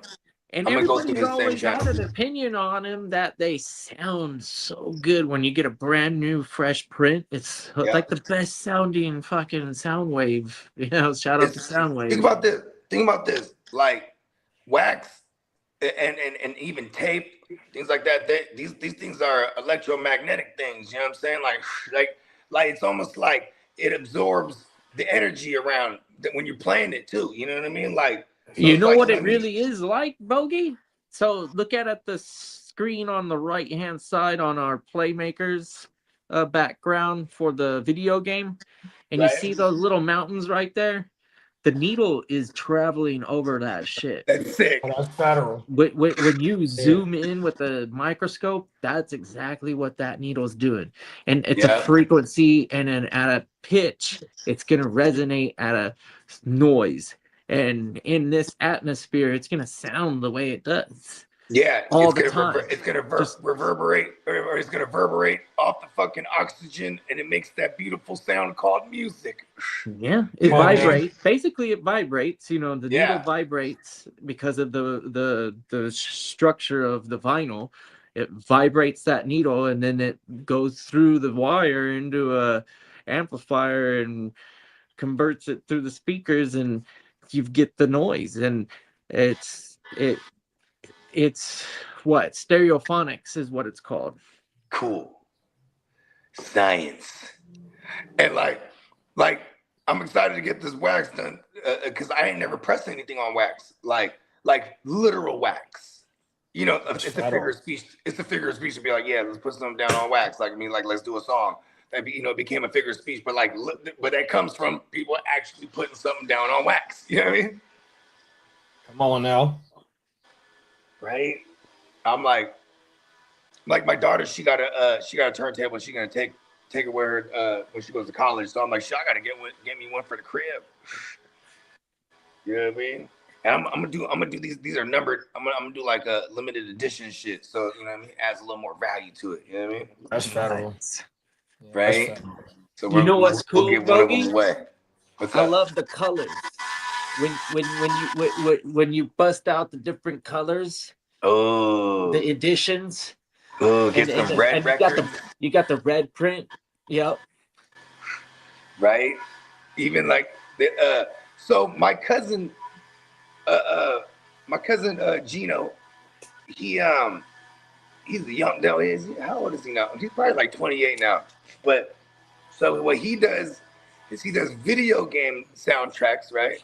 First of all, allegedly, right? Because his site got took down at one point, and now he moves in silence, right? But look at what he was doing. He would charge a guap too. It would be like $600-700 to get one of these made. Yeah. So you would tell him what video game soundtrack you want. He'll go and find it, and then convert it to whatever MIDIs. Format that needs to be for wax. Then he gets it pressed up, and see, even that's a challenge in itself. You know what I mean? Oh, it's like right. Yeah. So then because like most of these companies, they won't just let you press one. First of all, no. Yeah, I think it's like usually like 1,000 or 1,500 or something. Well, you can do them at 25 at a time. You know what I mean? Oh wow. Yeah.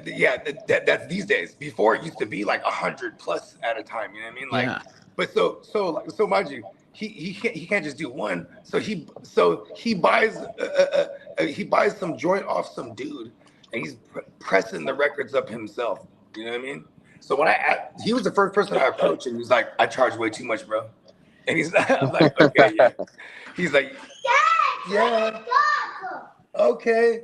Hold on, they're playing in this game real quick.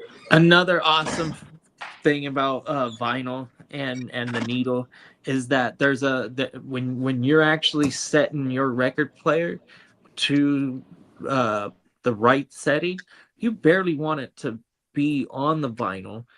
And the purpose is because the needle is so sharp and the vinyl is like that, like rigid wave. If you put too much weight on it, it'll sound fine after a few turns, but you're actually like grinding away the sound waves. And that's when you start to get the skips and the bullshit that fucking records are like, when they get damaged. It's because the needle is too heavy. You need to lighten it up and make sure that it's barely traveling on those waves and hitting, like apexes perfectly. Because if you do it because you want to keep good records sounding crisp, especially the old ones, you have to really tune that record player. It's not easy just because it sounds good doesn't mean that you're doing it the right way, because you might be doing it a little bit too heavy and the next pass might not sound very good. It'll suck. Nothing like that fresh record though. You ain't lying. Over time, then you gotta take care of the records because motherfuckers get warped. You know what I mean? Like, just. Oh, and trust me, and the records that are like, say for example, you hear a DJ that's scratching, those are actually built for it. And they have areas within the vinyl that are basically got a key or a rhythm or a melody that will go with the primary, and because it's always just background, that's all it is. And then one shot. And then 3 records. We usually use 3 records, 1 scratch, and then beat match, and then transition. You have two you have 2 records of the same song. So everything sounds somewhat good. You just bring a channel in, and then all of a sudden it's the same song. You know what I mean? It's not, you're not skipping a beat. Hey, look, bro, I know you're gonna be manning the grill, but man, we might need to bust some tables out for you, dog. You know what I mean? Hey, because for those get him out of retirement. He used to DJ legit for real though. You know what I mean? And it was right when I was involved in it. I had the most fun doing it is when the Serato and then like really brand new was Ableton. Yep. And that was like the game-changing thing that was revolutionizing blowing everybody's mind, because literally like you watch this guy out in New York City, walking around with a keyboard and a computer and all that stuff. Like Right. he's doing all this off of a program called Ableton, Yep. and he carries loops so well and then produces melodies on the fly, and then you can like basically drag and drop and create and then like loop and then do all this stuff on the fly. It's really intuitive because We've even programs weren't doing we that put shit. whole songs together on Ableton, like Yeah. for real. On the fly. Yep. Yeah, my musician homies use Ableton, and yeah, that's Yeah, they I be bet using that it's shit a lot. evolved into something Yeah. crazy now. It was a shout out to Ableton. You guys definitely evolved the game. Yeah, that's a fact. Like, Yeah. especially like if we want to chop samples and shit like that, just throw it through run it through Ableton, and you just just get Yep. the surgery on it. Easy work. Yep. But yeah. Hey, did you ever mention You had Chigo reason Conway? to. No, I hadn't quite gotten to him yet, but yeah, I'll rapid fire the rest, y'all, since had to end up in a weird spot here with No, it's all good. some issues with the Matrix and whatnot, so I had to go into my car. So we'll rapid fire the rest here. Yeah, it had Isaiah Likely coming in at 16. Yeah, I think he could be pretty nice with Harbaugh there. So then at 17 we got Dalton Schultz and then Brenton Strange right next to each other. They're talking shit of the Soundwave. Tell Soundwave the Jaguars suck. Shout out to Peacock, man. Yeah, shout out to Peacock. Yeah, they're going back and forth. It's funny that the Jags and Texans tight ends are right next to each other, 17 and 18. Both solid options. Neither are quite tight end ones, but I feel like they're both solid tight end twos. So got both of them coming in there in the middle of the tight end 2 range. And then at 19, we got Mark Andrews. Seems like he's not what he used to be, but still a solid tight end 2, I'd say. They didn't really add a whole lot over there as far as experienced weapons. They have a lot of young receivers and whatnot over there, but Andrews is still Lamar's one of his guys. You know, kind of like we were saying about Kelsey earlier. You know, got to put some respect on these OGs. So got Mark Andrews at 19. 20, we got someone that ears will appreciate Oronde Gaston, the young Chargers tight end, and followed by Chiggy at 21. Chigo Conway, what Bogey had mentioned. So got Gaston and Chig coming in there at 20 and 21. And Kitteh, your rookies coming in there at 22. A Sadiq, Kenyon Sadiq here at 22. You know, I know Mason Taylor's there, obviously, but Sadiq, the rookie, they took him in the first round, has draft capital, and they do have a good bit over there, but I think there'll be enough for Sadiq to make a little bit of an impact there as a rookie. So got him at the 22 spot. That's an exciting name. You gotta do the wait and see with anybody on the Jets right now. Geno is the new quarterback, and I want to see what kind of quarterback he truly is right now. The news around the building is the offense is going to be turning some heads and surprising some folks. So I don't doubt it. I like our line that's building into something a little bit. It could be an impressive unit if we end up getting a free agent guard. I want to say that we're moving Tillman to the center position, and then that would actually be fucking perfect. We wouldn't have to really stress about not having a center. Center's the biggest question mark because there was a injury to the starter, and then Tillman, he got that extension, and now we're probably gonna shift him over to center, and he's capable of doing that, and he's willing to do that. Nice. That's my prediction. We could go outside and get a center. The guy that landed in Baltimore, that was the pick that I was hoping was gonna fall to us when we took Sadiq, but yeah, he got the lineman, huh? Yeah, the guard that went to guard, Baltimore. Yeah, facts. Yeah, they needed a guard pretty badly, and they got it. And the news in the out of Baltimore is that guy is a monster. Yeah, right usually now. those first round guards have a pretty safe hit rate. Like usually those first round guards tend to pan out. Yeah. But Sadiq, he's a pass catcher, so Exactly. the Yeah, Jets he's need to definitely got score. upside. We fucking need to score, and our tackles. If Brees can get to the edge, I think that's where he could do some damage because he can break a tackle and maybe put a And couple house moves it. in, and yeah. Yeah. He And doesn't here have- go a comment for you, Gangrene. yeah. I used to have a Thorns German-made turntable. Thorns German-made. I'm not even familiar with that, big bro. I mean, like that's fucking pretty. That's pretty awesome. Anything German-made that's old though is probably engineered to the pinnacle of its era. It probably still works till this day. Yeah. Yeah. And then that would track the albums at less than 1 gram.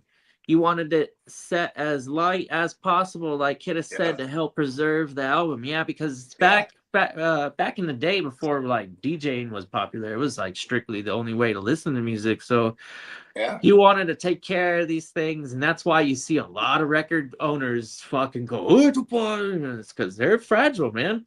And same thing with the actual sound waves. You have to really set your needle the proper set point. Hey, real talk, bro. I'm the type of motherfucker. I'll put on the gloves and be like, you know what I mean? Like it's an art, a piece of art that you're holding that produces music. It's super cool, man. Right. Yeah, my daughter, her grandpa, my girl's dad, gave my daughter his record collection, and he had joints in there. That's federal. And I was telling my daughter, I'm like, hold on. Like, cause he brought in some nice crates, and she's like, oh, I don't want these crates. I'm putting in the bins. I'm like, she's stacking. I'm like, no. You gotta do it like this. Like, you know what I mean? Just like, I'm like, be careful now. I'm like, you know what I mean? Cause she got records already, but you know what I mean? She buy records at Target or like, you know what I mean? Yeah. Like, yeah. I'm pretty sure she bought records at thrift stores too, which is pretty cool. Cause like, you know what I mean? But even then too, she knows how to look too. Cause before it'd be like, she'd come home and something like, it's not the best shape. I'm like, you gotta check those records out. You know what I mean? You gotta examine that thing first. Buy it from a thrift joint. You know what I mean? Yeah. Yeah. I said, oh my bad.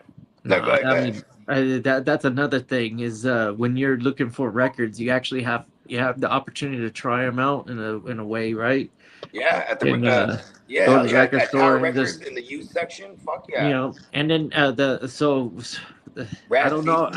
I don't know if this is what you guys did, but what I did, I wasn't necessarily trying to find names that I recognized all the time. It was the cover art. Sometimes it was the cover art, labels. It's like if a label carried so much value. So like if a name or something came out and it was on a label and you were like, I don't know this name, let me try this out, and then you're like, well, this is fucking dope. Labels always carried music, and they probably still do, right? In a sense. So I had a ton of DJ homies growing up. And like that was just the thing, bro. Going digging in the crates. You know what I mean? Just go digging, as they would say. You know what I mean? And like then we might be in LA. This one now is when we're in our adolescence, right? We're in LA.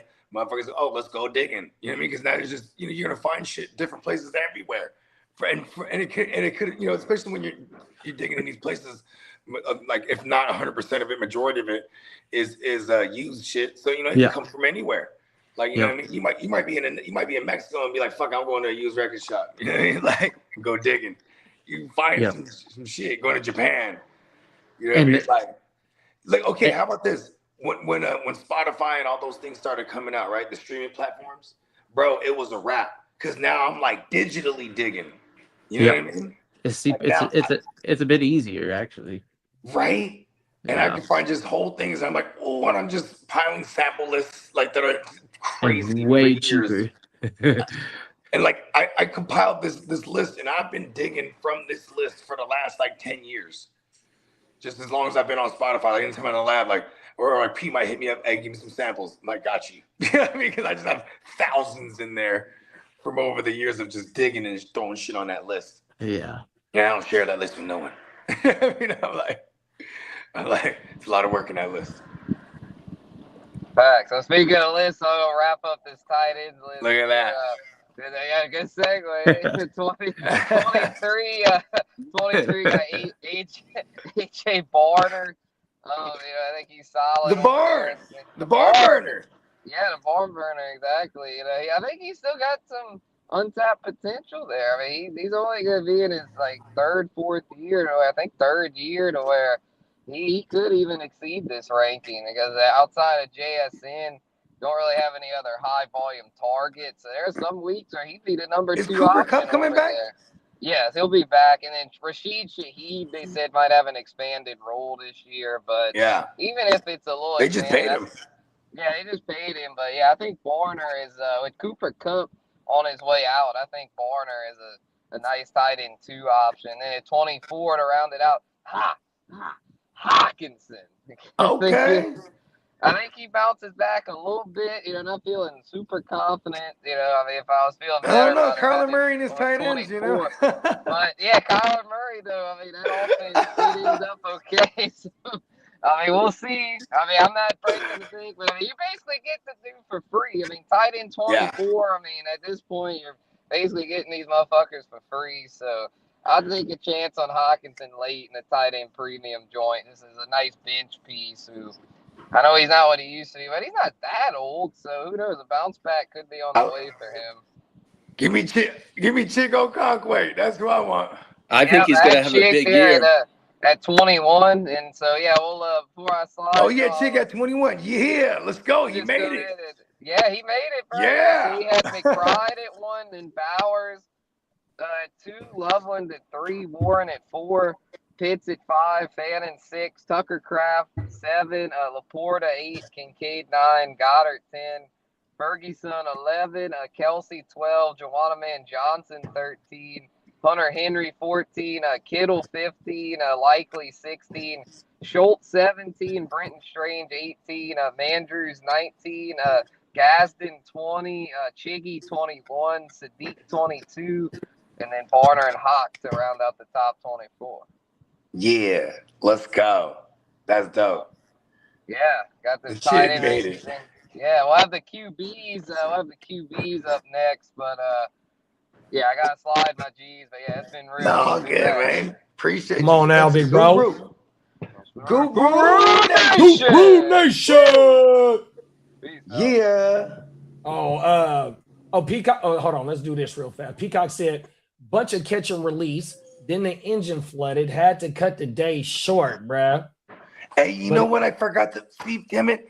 I'm mad at myself because this morning when I saw his thing and then I sent my video, I was gonna text Peacock, you should do your video on the boat, like while you're fishing, like, yeah, Westside League, yeah, I'm about to catch this tide or something. You know what I mean? Like, come on now.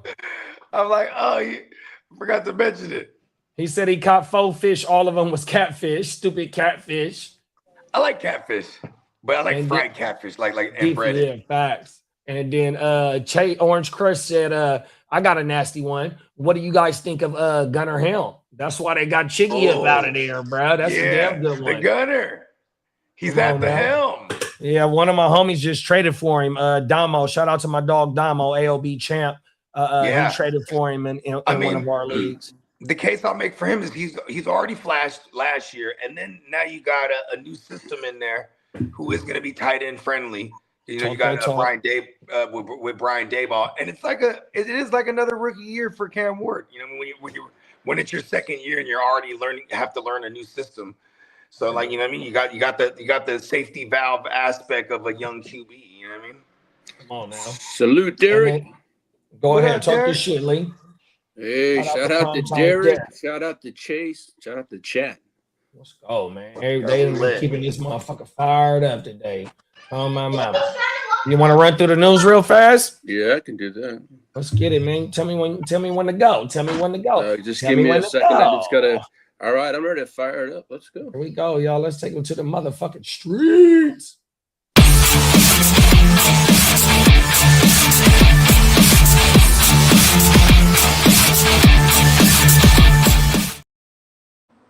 Let me be the first. This wish everyone a happy 4th of July weekend, a safe one and a happy one. Come on now. Happy 4th, big bro. Hey, we're 47 days away from the West Side. What's side? Exactly 8 weeks from today, we were drafting because it's on a Friday. We're 8 Fridays from today. Cold world, single digits. 11 Sundays from football and about 13 more wake your games up. Wake your motherfucking game up, boy. Right, let me start off with the little ambulance ride. Oh, we got to go on the alley ride. All right, here we Let's go. get the painful shit out of the way. Go get their boo-boos tightened up. Go get them motherfucking legs patched up. Here we go. Yes, sir.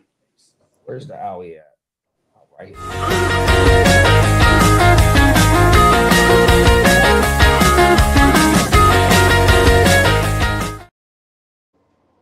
Patrick Mahomes is expected to clear another major hurdle in his recovery from ACL/LCL injury and is trending towards participating in team drills when training camp opens. Oh, that's federal. So, shout out to Guru Nation. He got bruh in the top 12 on my mama. Now, as for the Seattle Seahawks, damn, Zach Charbonnet's knee continues to recover. Rookie Jaden Price is expected to split reps with George Halani and Emmanuel Wilson until Charbonnet returns. Yeah, I wonder who takes that job until Charbonnet returns. They got a timeline? Did you say a timeline for Brad? They had one came out a couple weeks ago, and now all of a sudden I haven't heard anything. Come on now. So who knows? And it's all smoke. Now, as for Pittsburgh Steelers offensive tackle, what's up, Ben?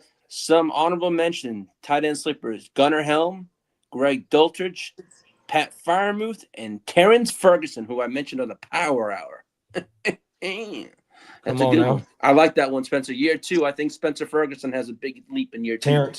Terrence, I think he has a big leap. Hey, Spencer, he said that's your cousin, Spencer Ferguson. Fergie. Wait, then again, yeah, and an offensive tackle, Broderick Jones for the Steelers, has an uncertain recovery timeline and could miss regular season action. So on that one, Aaron Rodgers gonna be down as a main guy out there at the left tackle. Sir. Huh? And I'll need the contract and extensions pause drop. They want that big dollars. Yes, sir. We're talking about big money around this league.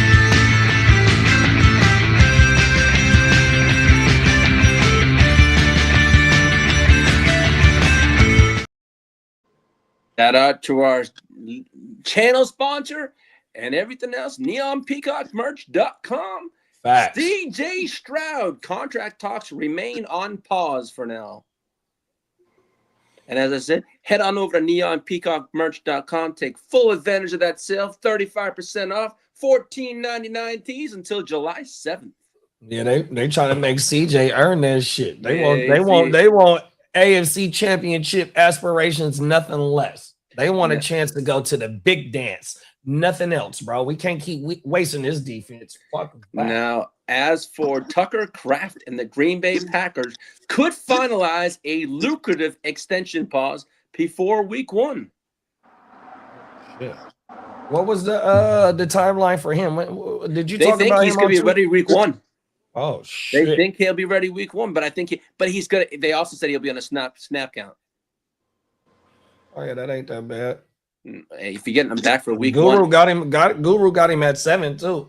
If he gonna be ready week 1, bro. That's Now, as for the Patriots and Christian Gonzalez, he could hold out if a new contract isn't completed before the veterans report. He probably looking for like Stingley money. Yeah, he wants like Stingley. that. He wants to. They say possibly he could reset the market. I don't know. We got Tino in the building. What's up, Tino? Team leader Tino. Fella. Now, as for Miami Dolphins linebacker Jordan Brooks is viewed as a strong extension candidate. They're going to give him one, just a matter of time. Yeah, they didn't let everybody else go. You got to have at least 2 cornerstones. Exactly. Now, as for Jacoby Brissett, is reportedly seeking additional guaranteed money. That's the hang up on his deal. It's the guaranteed money, what he wants for guaranteed. Like Buggy said, McBride just got to drop him a cool 600,000. He gonna be all right.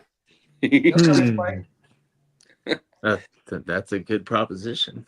Yeah. Facts, 100%. Now, as for Baltimore, they did offer Senator Tyler Lindenbaum a contract. They discussed one with an extension, but never came close. He was asking for a lot more than Baltimore wanted to give. Bro, they gave him 80 million for 3 years, 70 million for 3 years, some 75 or some shit like that. It was a large bro. After this season, they gonna be like, look, bro, we need you to take a pay cut. We gonna give you some more money up front or some shit like that, bro. Oh, everything. Cold world. Now, as for the Cleveland Browns and Denzel Ward remains an extension candidate, although the long-term future remains uncertain. So they're talking. He's extension eligible, but they do not know if they want an extend him pause, or maybe get what they can for him. Yeah. As for Denver Broncos, we got room for him. The Niners got room for him. As for Denver Broncos, cornerback Riley Moss isn't concerned about entering the final year of his rookie contract. So he hopes that it takes. As for the Kansas City Chiefs, no, that's messed up. I need to trade. Listen to all these rumors running me every day. Want that shit, boy. Sometime to get away. Look at him. He's on point today. Freaky Friday is alive and well. Where's the rumors right here?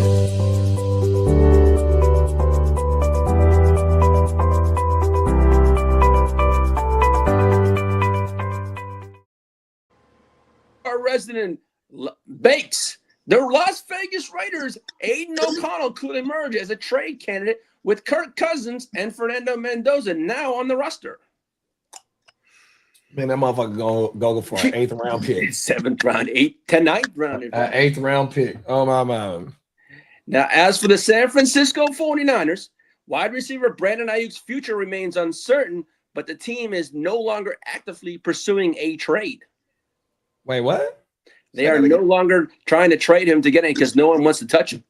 Oh, yeah, for sure. No one wants to touch Brandon Aiyuk. Now, as for free agent, and cornerback Terrion Arnold's attorney says 3 teams have reached out with a signing expected within the next 30 days. Terrion Arnold, the boy that just got 3 released? teams that want to sign him. Oh, shit. But I think he's going to land on the commissioner's exempt list, to be honest Man, with that you. motherfucker got a lot to deal with. He needs to deal with that first. So, No shit, right? Now, I know, and I sent this to King D, I think, this morning. Aaron Donald and the Rams are expected to discuss a reunion for the 2026 season, and it could be any time. They say he's going to be back. It's just a matter of time. Oh, wow. Shout out to AD, bro. AD and Myles Garrett. Cold world, bro. Did you see that thing I put in the thread about the blockbuster trade? This is just straight rumor. According to Raiders insider Vinny Boscon, the framework for a potential blockbuster trade with the Raiders and 49ers would be a 2027 first-round pick, a 2028 second-round pick, and Michael Williams, and you would receive Maxx Crosby. See, now I'm not mad at that. See, but you giving up a lot of draft picks for somebody that you took in the first round, even though he's coming off an ACL, played 8 games. You know what I mean? That's too. I'm not mad at the parameters. ACL. It's just a little bit too high because maybe we keep the second and send the first and the player. You know what I mean? Mm-hmm.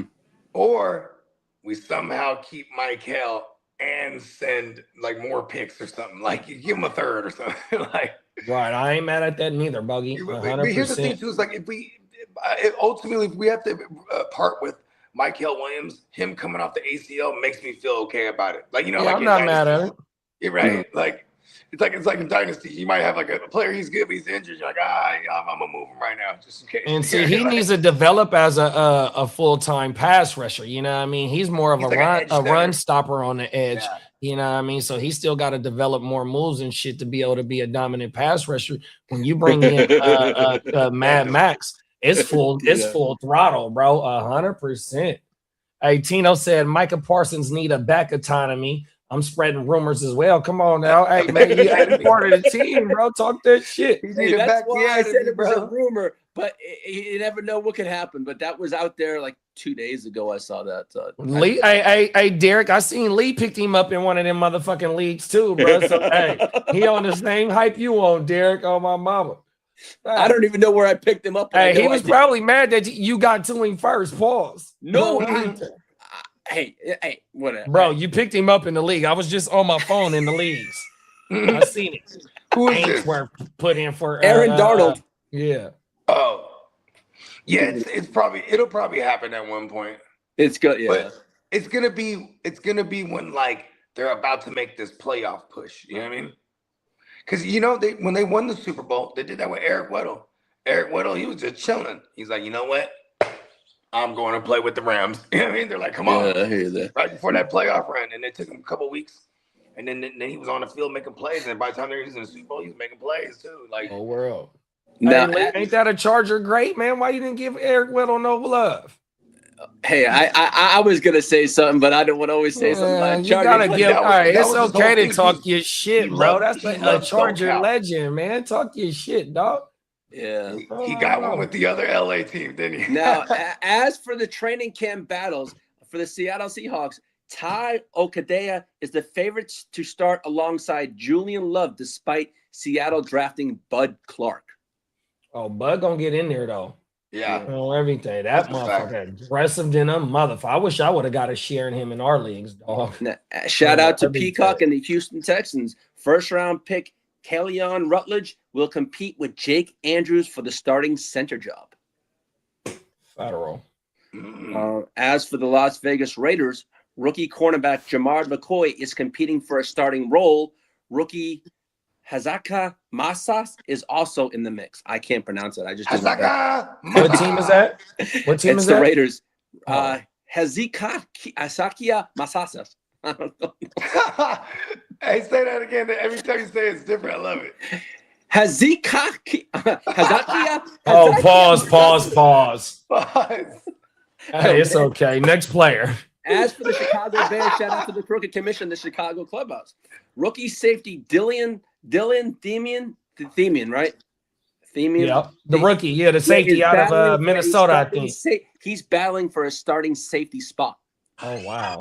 Another motherfucker I wish I would have had in the draft this year. Oh, now, as for some fantasy football notes report, Kyle Pitts, this is what he said. I hope I can get as many points as I can for you in fantasy football this year. Uh-oh. He feeling himself. He coming off a big bag. He coming off getting a big bag. Hey, Tino, here goes some fantasy advice for you, big bro, from Tino. Darnold, horrible for fantasy football league. You want edges? Hey, Tino, I just picked up for Nate. He may not even last in my team. He might be dropped if I have to make a spot. Come on now. It was just the shit. Now, as for Buffalo Bills running back James Cook, he could see an increased role in the receiving workload under offensive coordinator Pete Carmichael. Who is that? James Cook. Oh, yeah. Well, what's Brad's name? Joe Brady? He the head coach, so he's still over there, got some, some touches onto the offense, but we'll love to get some more receptions out of Cook. Shout out to Gang Green and the New York Jets. Rookie Omar Cooper Jr. impressed throughout OTAs and appears locked into the 3 wide receiver formations. The other one, Mitchell. That was Omar Cooper Jr. Mitchell, the other guy. Yep. Oh yeah, I ain't mad at that. Now, as for Cleveland Browns, wide receiver Casey Concepcion is expected to be utilized across the offense, including screens, slot work, and deep routes. Let's go. As for rookie spotlight, wide receiver Mekhi Lemon is expected to primarily play in the slot. Cool. As for some ADP battles, Rashawn Tootin is the running back 25 versus Chris Rodriguez Jr., which is RB 43. Oh shit. As for Jalen Warren, he is an RB28 versus Rico Dowell, who's an RB32. See, and Warren- I like Warren I is give that one to going- Rico. Yeah, I think I'll go Rico too, big bro. As for Jacoby But in the Crosby other one, I'll Merritt, go Tootin. and Jacoby Crosby Merritt is an RB40 versus Rashad White, who's an RB39 versus Katron Allen, who's an RB60. Now that's the interesting thing right Yeah. there, because Allen and the bill collector, because we know about Rashad White for Yeah. sure, bro. 100%. Who's carving out that first and second down row? That's 3 running backs that he just said in that backfield. And then, like you said, Bogey, the shout out to Soundwave. Soundwave was telling us Tootin got that 4th round on him, and that backfield hella crowded. So somebody gonna be able to carve out a roll over there too, bro. That's gonna be a hell of a camp backfield to watch. Right. Now, as for some player and coach quotes for the Arizona Cardinals, cornerback Will Johnson said, "We have a good opportunity to surprise people," in quotes. And Trey McBride said this on the Seattle defense: "They're a bunch of shit talkers." And as the Houston Texans, D'Amico Ryan says this: CJ Stroud and offensive coordinator Nick Caley have developed a much better communication this offseason. Yeah, I mean, I would imagine year 2, right? So you got to figure out what worked and what didn't work, and how to, especially when it comes to communication. Yep. And as for Atlanta, Johan Dotson believes Atlanta will feature him more than Washington or Philadelphia did. I don't know. I That's feel like big. he's He got first round capital on him too. He did. I mean, On he's everything. and we were not that far from that too, huh? What is that, like 2000? Was that 20? 22? 22, I something think, like yeah. that. So I don't know, 21. I don't know. Tino said, doesn't it seem like all the backfields is crowded? Yeah, you ain't lying, but that's why we need to pinpoint which one is the fella in that backfield. That's how we gonna get late round value with these motherfuckers. That's why I love Javonte too, because you just know it's him. You know what I mean? Come on, As for facts.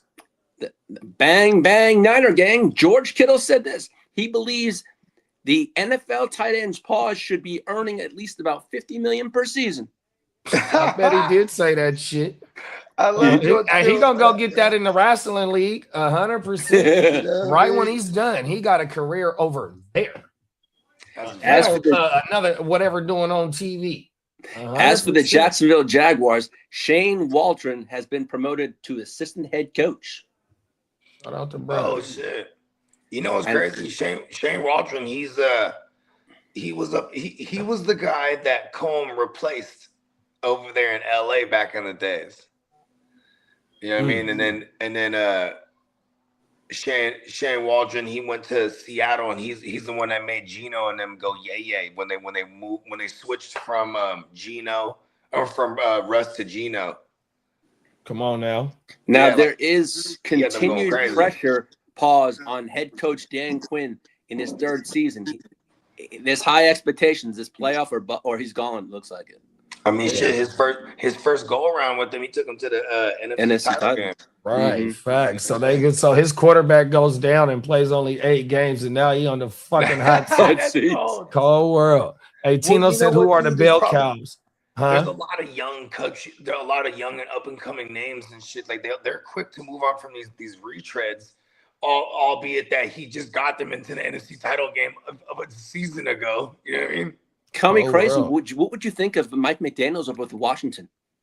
Right. See, there you go. You that's what own I'm saying. And they would you totally own the something, boy. They would totally. I'm just chuck being Dan honest Quinn for there. him. I'm thinking if he's on the hot seat, Mike McDaniels with a young quarterback. Yeah, your boy is only a one and done for sure. Yeah. Exactly. Yeah, That's he's a one and perfect done. landing spot for him, though. I hate this. As much as I love Mike If, McDaniels, if y'all win the that means the division or Chargers even had get another success, playoff, if y'all get into the playoffs, he's the number 1 candidate probably, bro. oh, for sure. Yeah. For sure. And Dan Tino Quinn- said, huh? No, I was gonna say, and Dan Quinn, if that's the case, even if he does get into the playoffs, it's basically a Super Bowl or bust, because then they will move on from him. You know what I mean? Like, Yeah. Yeah, the pair McDaniel with JD5, it'd be a cold world. yeah, 100%. Tino said, who are the bell cows?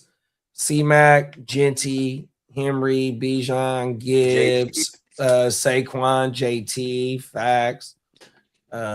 Shit. I put Javonte in there, bro. Javonte, yeah, you're right. You're right. Well, that's about 7 of them right there. Oh, Jacobs, I guess, when he's healthy. Is there any words on him? I haven't seen anything. I've been checking that. I haven't seen And then, anything. and then from what? Listen, call me crazy. And I know they'll use multiple backs, but with the way they paid him, Ken Walker could like get up if he stays upright. He could see like a 3-down roll for real, like and be like a 75%. Oh, and then there's Brees. And, I still live in a world that Brees is going to get like it's at least 75% of that backfield, right? Judkins. Oh, there you go. Yeah. Oh, Yeah, I forgot Judkins Judkins, the new Chubb. Well, Chubb. shout out to the crooked commish. The Chicago Bears, the organization continues exploring relocation to Indiana, although remaining. Achan. My bad. That's crazy. Little Achan is a bell cow. Yeah. Although remaining in Illinois is still a possibility for the Chicago Bears. Let's go. Keep them in the rack. Now, as for next year's draft news, the NFLPA and Brendan Sorsby have ended all litigation regarding his NFL eligibility. He will now prepare for the 2027 NFL draft. Yeah, there you go. He already knew they weren't going to let him play this year, so he might as well just stop trying to fight it and just what I mean? And as for Saints head coach Kellen Moore, he will receive a permanent 11-foot bronze statue over at Boise State. That's cool. They don't want to put it in front of the stadium? Tino said he think the Scat Man going to have a chance to be a bell cow this year. Oh, that's a good one. That's a good one, man. Now, it's not like he can't catch the ball. Right. Sorry about that. You know what I mean? As for an international prospect, Ben T. Kura, a 6'9" Australian rugby player, is pursuing an NFL career. They always 6'9", you said? 6'9".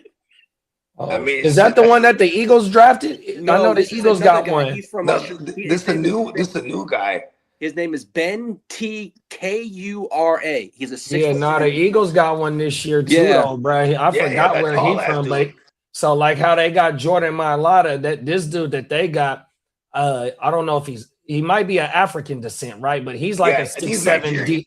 Yeah, he's a D line edge. Oh my mama, bro, they trying to teach him.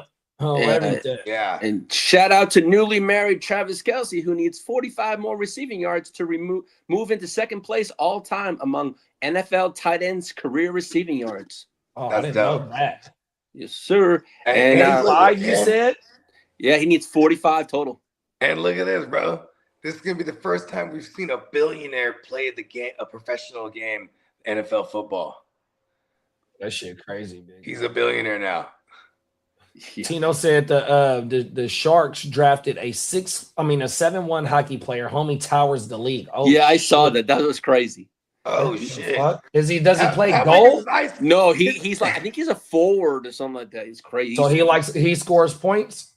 I'm not a huge hockey fan, but I saw that. If you have him as a goalie, you ain't covering the whole goal.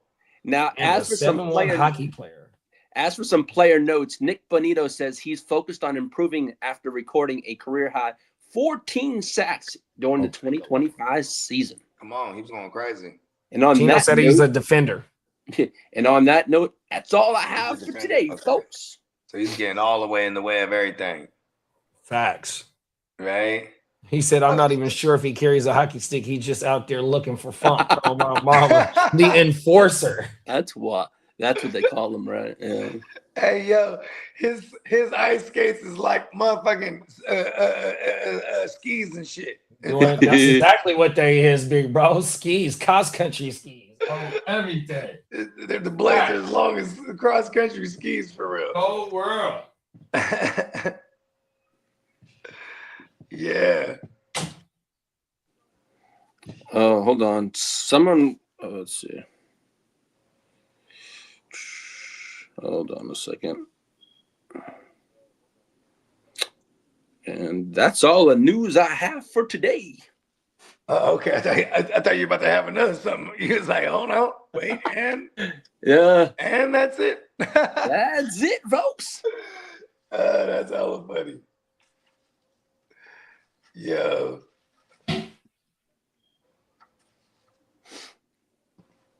You gotta make sure you stay hydrated, bro.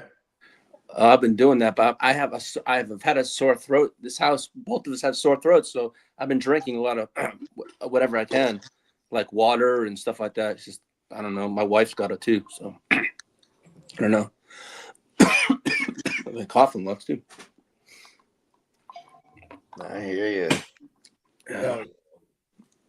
I was getting my levels checked this morning, my sugar levels. That's right. Which, and my A1C was like a couple. It's like I'm like a couple points, like 5 points away from being in a like a pre-danger area. I was like, oh, okay, I gotta watch that. Well, what you think be causing it? No, it's like well, because when I did my 40-year-old check, I didn't do it till I was 41 because I spent like that whole first a year in midlife crisis mode. Then when I got into midlife resurgence mode, I was like, okay, boom, see the doctor. And then everything was textbook, what they said. But they said, if anything, the A1C was a little high. Oh. So like, look, so 5.5 is pre-diabetic. I'm at 3.5. So I'm still, I'm still, still good, but it's a little high. So is it sugar? Yeah, that's the A1C tracks the sugar. Yeah. So what you be eating, a lot of sweets? Nah, it was definitely the beer. That's why I stopped drinking beer. And it's like seltzers, they have like, marginally less sugar. Unless that's just a myth I told myself. You know what I mean?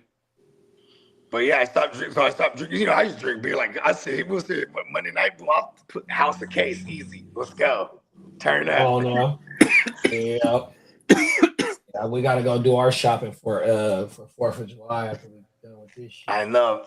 I'm like, I wanted to do it yesterday. Because this is gonna be crazy in all of the Costco's, everything. All right. Like, and see, I don't mind because Costco's always crazy, right? Right, facts. It's cheap in a buck. It don't matter when it is. But it's just when it's like these type of weekends, you get in there, everything is gone already. You're like, fuck. Yeah, I was trying to get there yesterday, but couldn't pull it, bro. Pause. I was tired. What does Tino says? Make yourself a hot toddy. Tino, it's kind of rough to have something hot in this Texas weather. No, you ain't lying. Unless you wake up like early in the morning. With like you wake up with the sun, maybe you get some of that morning that morning. Oh yeah. You know what I mean? Open them doors up. That could be a thing too. Do you sleep with your windows open? Who, me? Yeah. No. We have the AC cranked. Okay. Because I'm saying, like, man, that always happens to me. If I ever back in the days, I used to sleep with the window open. I wake up, I'm like, you know what I mean? I'm like, yo. I'm like, oh, it's the window, just breathing in all this outside shit. Fucking. I can't sleep with the AC or the fan on. I have to have the window open. I ain't gonna lie. Wifey has it on like 65. I have my sweatshirt on at night, dude. My girl crazy. She likes the fan on and the AC. Like, and then she'll have the blanket on. I'm like, why you have both of them? That was being too much.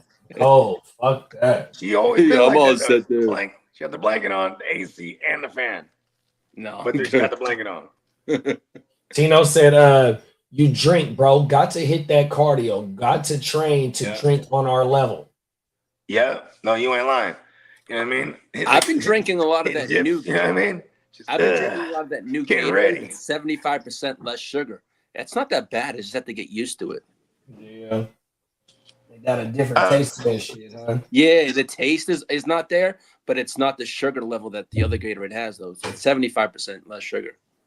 Maybe if you get like them stevias, the artificial, or not artificial, but like the non-sugar, like sugar replacement things. Yeah. Throw some in the drink, sweeten it up with that. Yeah, I hear.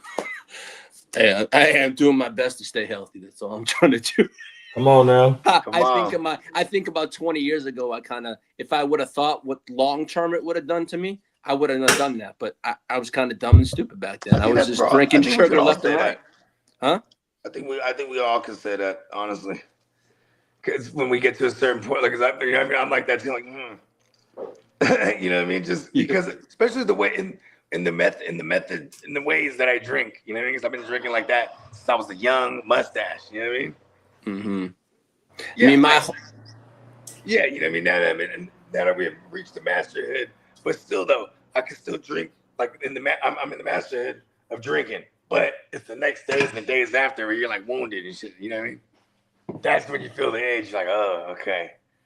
Like, you know what I mean? It's facts. Wounded warrior. That's how I was yesterday. That's why I couldn't make my Costco run yesterday. And like this morning, the last couple days we was turning up, right? So like this morning, boom, I was like, okay, I got up early. You know what I mean? Made some breakfast. Got some Booga Peters told me to tell you guys happy 4th of July weekend. He wanted to pop on, but he went to Planet Fitness to work out instead. Shout out to Brad. Word. But yeah, you know what I mean? Woke up this morning, you know what I'm saying? Got my exercise in, you know what I mean? Had some juice. Come on now. You know what I mean? It was cool. It felt like, but I was wounded though. You know what I mean? When I was sweating it all out. Sweating like a motherfucker. Wounded warrior, bro. Cold world. Right? No, I think out of Spencer's list, I really liked I thought the most value was the Eagles and the Patriots tight ends. I thought value-wise was going to be good. That's right. Yeah, they were back to back too. Yeah.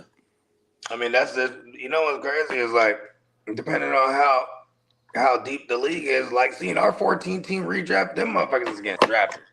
But like you might be in a 10-team or a 12-team redraft that has a shallow bench. These motherfuckers might love that range. They're not even getting drafted. You know what I mean? Yeah.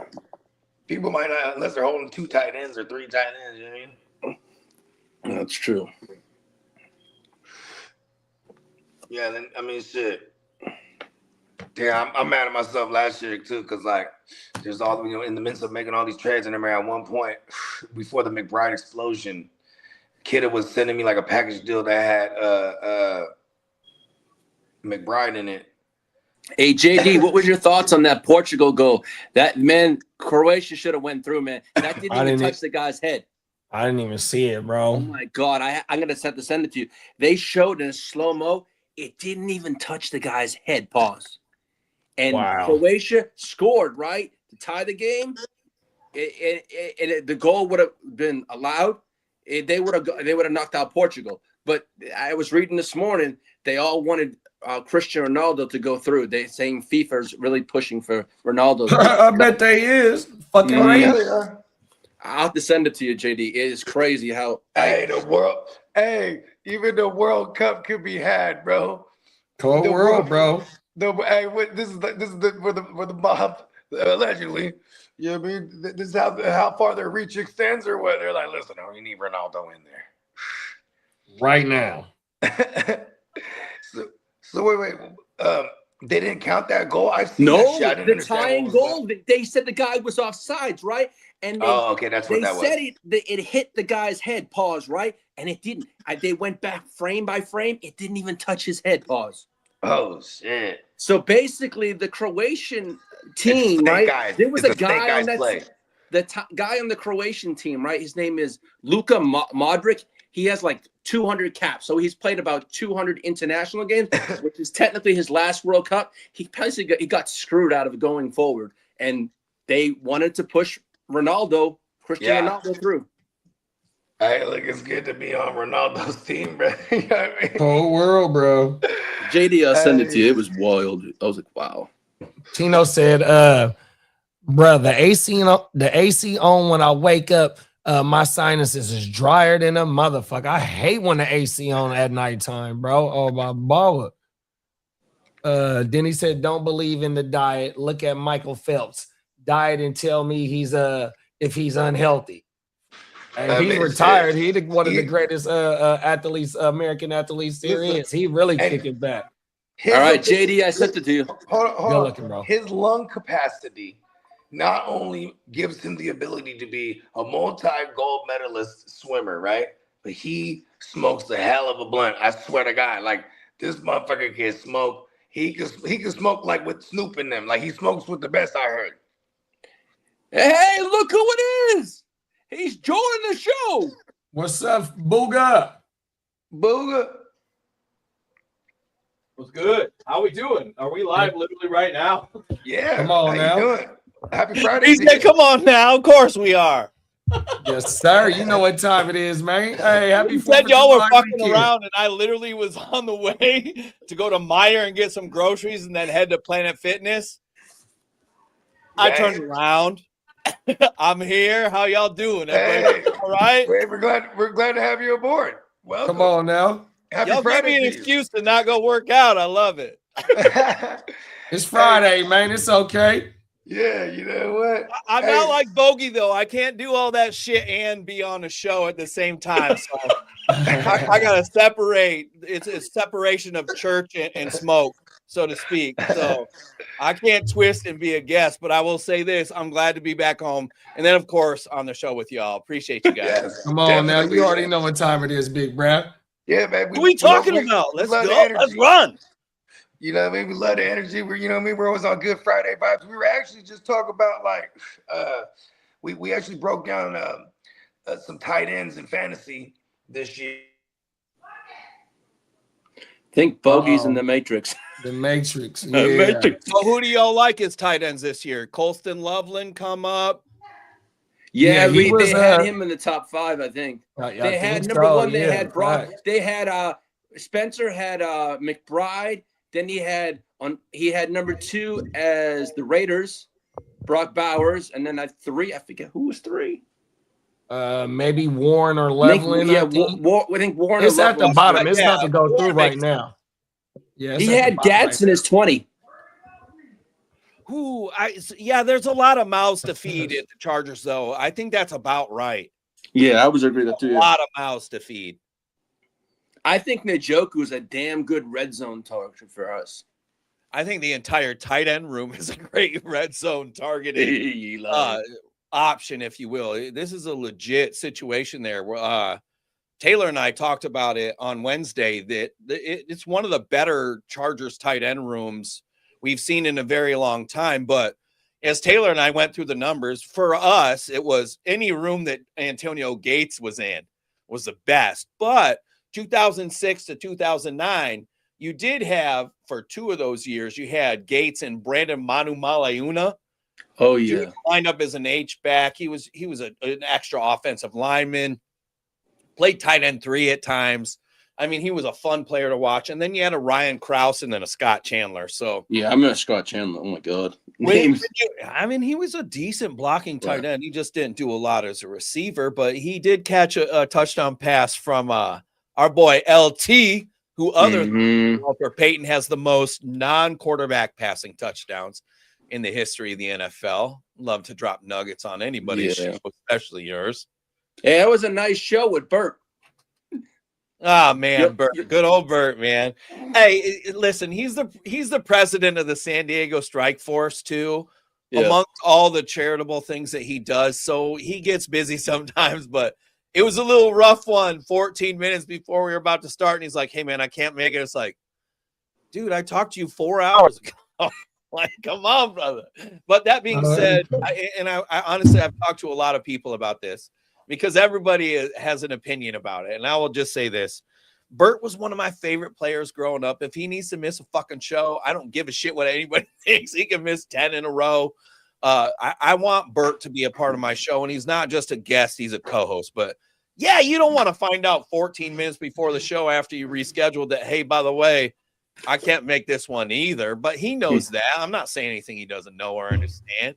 That's a bad dude, too. That's a big boy still. My bad, Bo. Yeah, that's all good. I got thrust into the matrix. I had a phone call, but yeah, I think CMC's one of the only. I think he might be the only other one to score a touch rushing. He did the LT, where he scored a rushing, caught a receiving, and he had a passing. Yeah, I was at that LT game when he did it against the Raiders. Oh, yeah, I was there. He had 3 against the Raiders, by the way, overall. Yeah. He was legit as a passer. And listen, look at it this way. When there's 21 in the backfield with that navy and the lightning bolts on the shoulder pads, you don't know what's coming. And if it's a run, you don't even know if you can stop it. We saw what he did in 2006, 2007. And Shout out to Lorenz Neal. Oh, Lorenz Neal. Can we get his ass in the Hall of Fame, by the way? Lorenzo Neal is the best fullback of all time. Yeah, I was just watching DJ Williams talking about his welcome to the NFL moment, and Lorenzo Neal gave it to him. Pause. Hey, I love that you said that. You know how many dudes say that their welcome to the NFL moment was because of Lorenzo Neal? Oh, everything. Like, that alone is a foundation. Can we start the conversation? It's the number of 1,000-yard backs, and he played for a lot of teams. Lo Neal is shy to talk about it. He's actually a part of the Believe Network, and he hosts a show with Matt Money Smith, who's also of the Chargers. Yeah, he does Chargers radio games. Yeah. But listen, I don't know. You got a kicker in there, there's a punter in there. Like, come on, man. Let's get a fullback in there. Real quick with Matt Money Smith. Didn't he used to call the Raider games too, huh? Back in like I want to say 10 years ago. I couldn't tell you if he did. I did not know that. I could check it out. Hold on a second. I know he worked with he might still NFL Network. It's Money and Pop. What is the dude's name? Petros Papadoc. I can't remember his name. Former UFC player who played for. He kind of flunked out of the league. He wasn't a great player, but they host something in LA and have for I don't know how long. Oh, okay. Yeah, and Matt Money Smith, he's funny. He's been funny, but he drinks like I do. Yeah, no, facts. Like he always and I remember he used to replace on like we watch Red Zone all the time. What's his name? Scott Hansen. There've been a couple times where Scott Hansen was absentee and Matt Money Smith filled in from. This is probably like 12, 13 years ago. But he was funny because you could tell he was drinking on a job. Yeah, he's been with the Chargers since 2017. You know what I mean? They show him every here and there, but then but for the most part, you can't see him. So he's turned up. I can't tell you how many people, my kids included, have said like, "Hey, his hair's different. Like every time we see him." Yeah, no shit. It's like I'm just gonna throw it together last second. Let me get the priority wasn't looking good on camera. It was getting that last sip in. Come on now, facts. Romo definitely drinks on the job. I'm trying to tell you that vodka, man. The motherfuckers that work in the office told me we drink vodka because it can mask the smell. 100%, bro. I've heard that plenty of times. And then Russians had to figure it out. You know what I mean? The whole world, bro. They had to figure You coming with that vodka and cranberry at lunch, bro? Oh, my mama have two of them bitches and go back. He's a little lime in that thing. Oh, everything. Your last 4 hours out the day, you ain't got shit to worry about. Hey, Tino, to answer your question, the United States can't appeal that. They can't appeal a red card because with FIFA rules, once it's given, what they can do is they can escalate the suspension from one game to possibly more. So the United States, if they're smart, just let it be. Let it be, because if they do, that motherfucker is the leading goal scorer on the team but too. The United States, it's a conspiracy against America. I know, it is. If FIFA warrants it and sees more, they can take him out for the rest of the tournament. So it's not. Yeah, but I mean, they slowed it down. That shit wasn't in real time. It was both. They didn't do that shit on purpose. It was on purpose. Oh, excuse me. I'm sorry. So it's basically one game. Yeah. If the United States was smart, say, okay, sit that one game, get them back for the next round. So yeah, we got Belgium. Hey man, no disrespect to Belgium, but y'all on a one-way ticket to wherever the fuck y'all live in Belgium. All of y'all. Listen, we gonna tell some Belgian waffles being. Time to go back home, bro. We're gonna take your Belgian chocolate. Time to go back home. The chocolate, the waffles, everything. Hey, they already got that. Be happy with that. And you're right on waffles. Woo! We trying to get there, man. Oh, everything. Right. Hey, I just thought of this name randomly because we were talking about Chargers shit. Remember Ladarius Green? You know what I mean? Oh yeah. So he played tight end. Ladarius Green. Ladarius. But he was Ladarius. He was always behind Antonio Gates at one of our meetups. Ladarius came to a Bull Blitz meetup, but it was before he had that huge head knock against the Patriots. I don't know if you guys remember that play as non-Chargers fans, but he got hit so hard, he literally, and I mean this quite literally, he was never the same human ever again.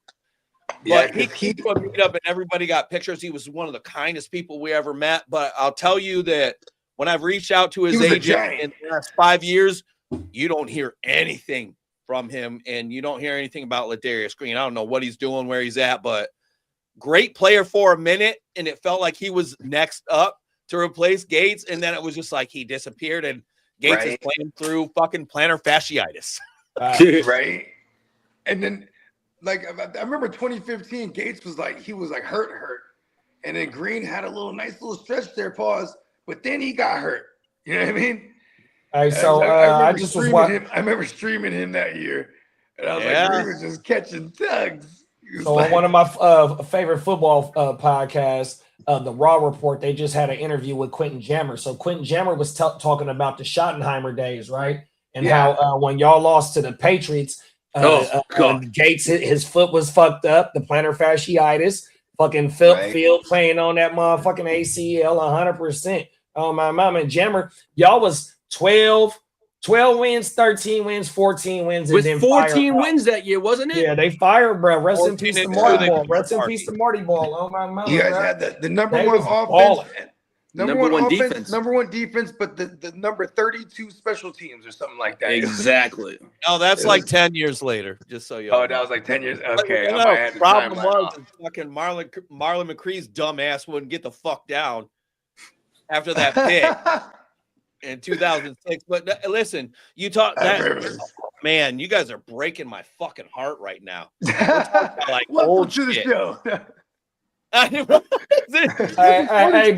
Booger, you gotta remember, even though Lee gonna take this personal, but like we ain't been shit since 1994, bro. Our end all be all is to put the ring on, bro. We didn't been there plenty of times, and they never, hit the woo wop, the kitty cat, man. We trying to hit the kitty cat, flood smelling that shit, dog. That's what I call it. We lost 3 in the last 15 years. I don't like He's told me a little bit about y'all ganging up on him about that. Hey, not me. Hey, bro. I'm used to the 1990s. The best team I've ever watched play football. I was 10 years old in 1994. The 94-95 49ers is the best assembled team I've ever seen on paper, tattooed on the Buddha's back, wherever the ball throws. Like that, Ross, are you shitting? I'll tell you, everybody. And then Ronnie Harmon had to piss me off while the Chargers were getting their asses handed to him. Harmon was a first down, and you know what primetime Deion Sanders did? He said, "Boop, why don't you look up at that scoreboard, homie?" And they were getting dusted. They gave up the quickest touchdown in Super Bowl history at the time. Young threw 6 touchdowns. It was a miserable game. Steve Young had himself the record still stands to this day. He was trying. Yeah. So when I won this trophy right here in, I think it was the COVID year in the league, I got my profile pic as Steve Young getting the monkey off his back when I won this trophy right here. Oh my mama, let's go. Bro. I ain't won it since. Who did that? I ain't won it since, but maybe this my year right here. My bad, y'all.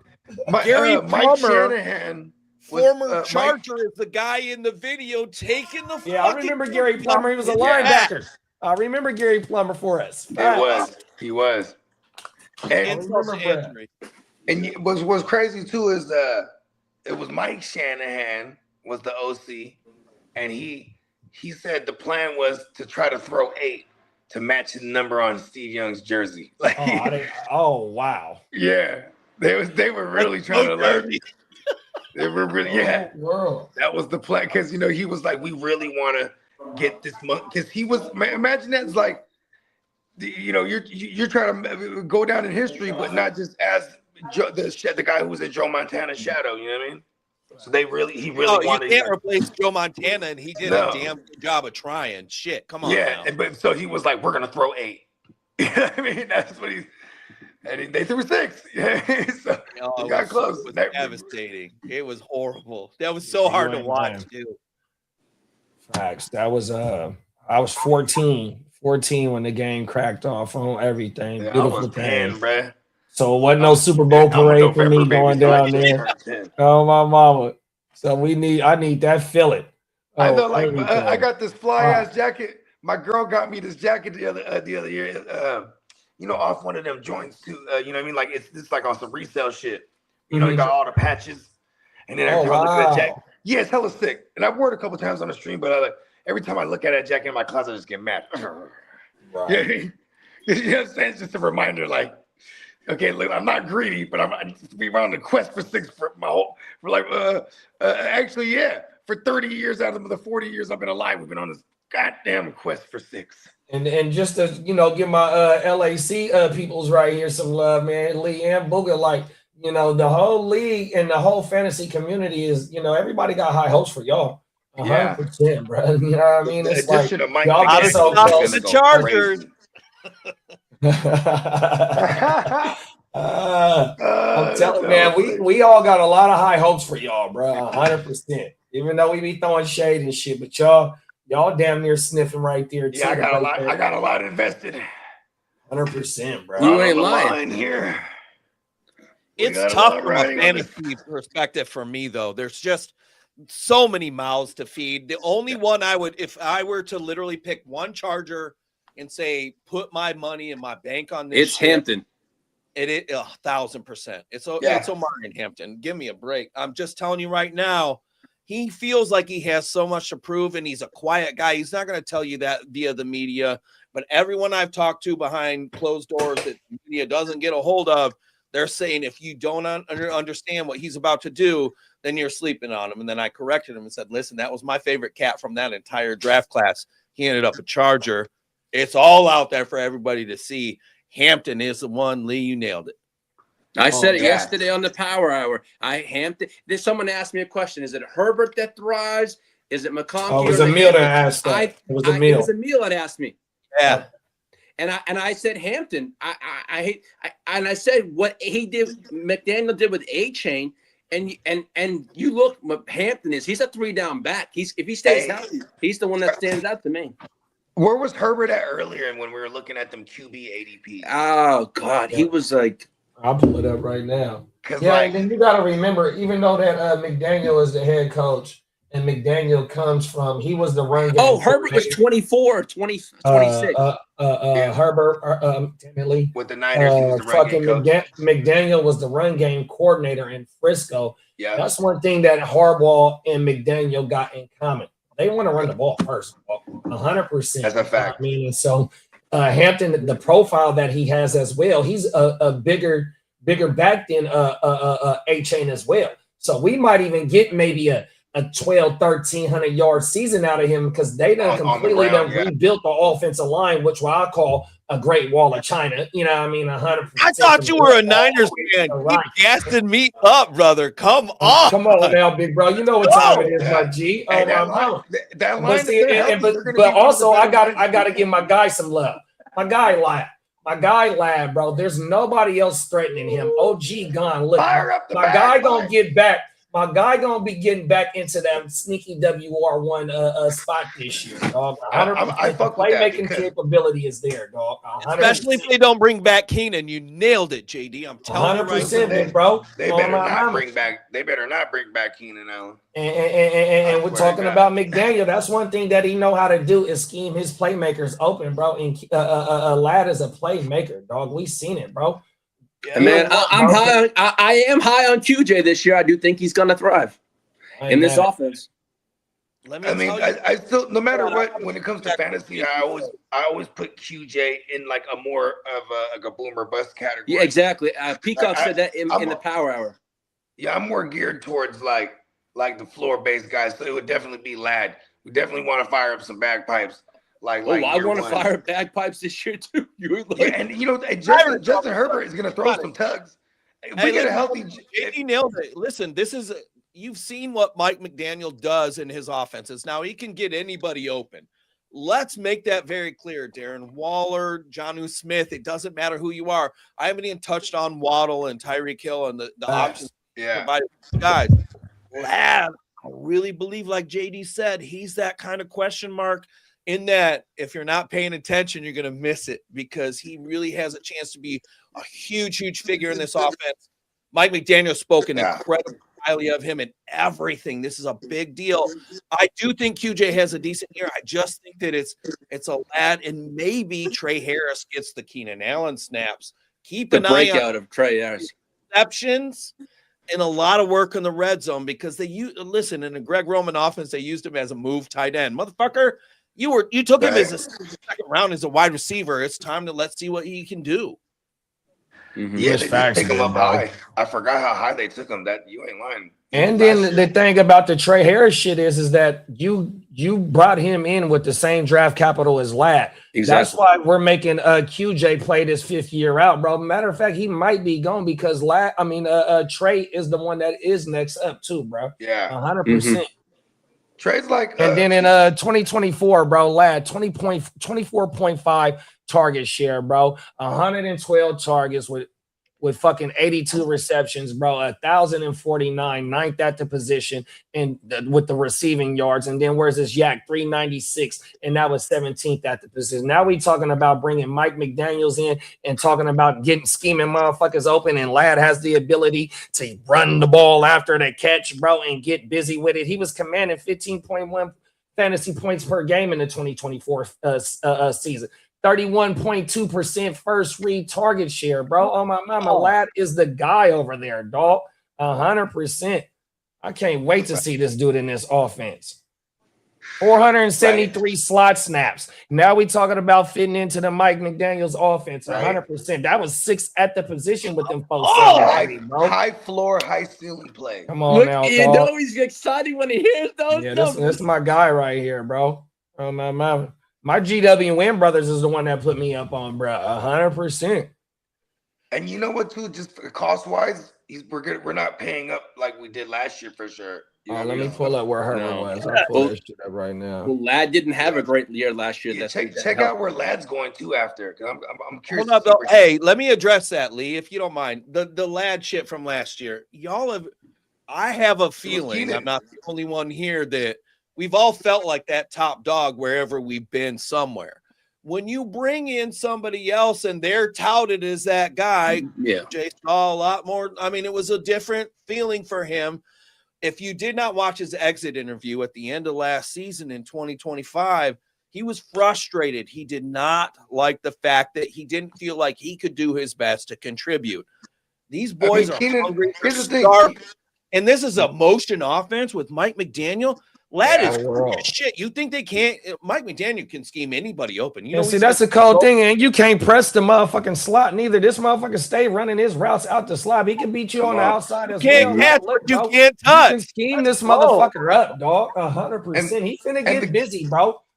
Keenan Allen didn't just come back for like 1 year. He came back and like it was like he never left. Like he demanded like 100-something targets, and he took all the Ladd shit that we were expecting in fantasy. Keenan took all the first read targets because of the motherfucking the boo-boo offensive line. Like Lee said, they led the league in top 3 in sacks. Top 3 in line combinations, maybe number 1. We were top number 1. We were so with Keenan running the shortest A-dot, Keenan A-dot was like at 6.5, and he left the team in first read targets. Facts. Literally a hot read every play. Come on now. Real talk.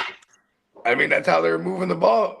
You know what I mean? Because remember they had run game woes too last year. So you know what I mean? Like it was a lot of the shorter passing game just because of that pressure coming through. Like, you know, theoretically, this is going to be the best offensive line that Mike McDaniels has had to work with, too, because he had the best quarterback. Exactly. Yeah, best quarterback. I mean, look at Tua. Tua had one of the quickest releases because of that bad offensive line. I'm pretty sure Herbert's numbers weren't that far off of that as far as his release went last year. But, like, you know what I mean? Now you get Herbert with some time in the pocket because theoretically your line's going to be healthy unless the Chargers curse, just strikes again. Yeah. Because that injury curse. And I'm gonna double back on you too, Bogey. Watch this. Herbert has a cannon. Fucking Tua is limited to where he can throw the ball what side, a 20-yard out route, 15-yard out route from the far hash. You feel me? I mean, he throw a deep, pretty ball and all that, but he don't got no cannon like Jay Herbo though. This is another thing. Like the playbook is going to get highly expanded. And Jay Herbo is an athletic, mobile quarterback too. Look, bro, the sky the limit. But only thing is, bro, he runs like a gazelle.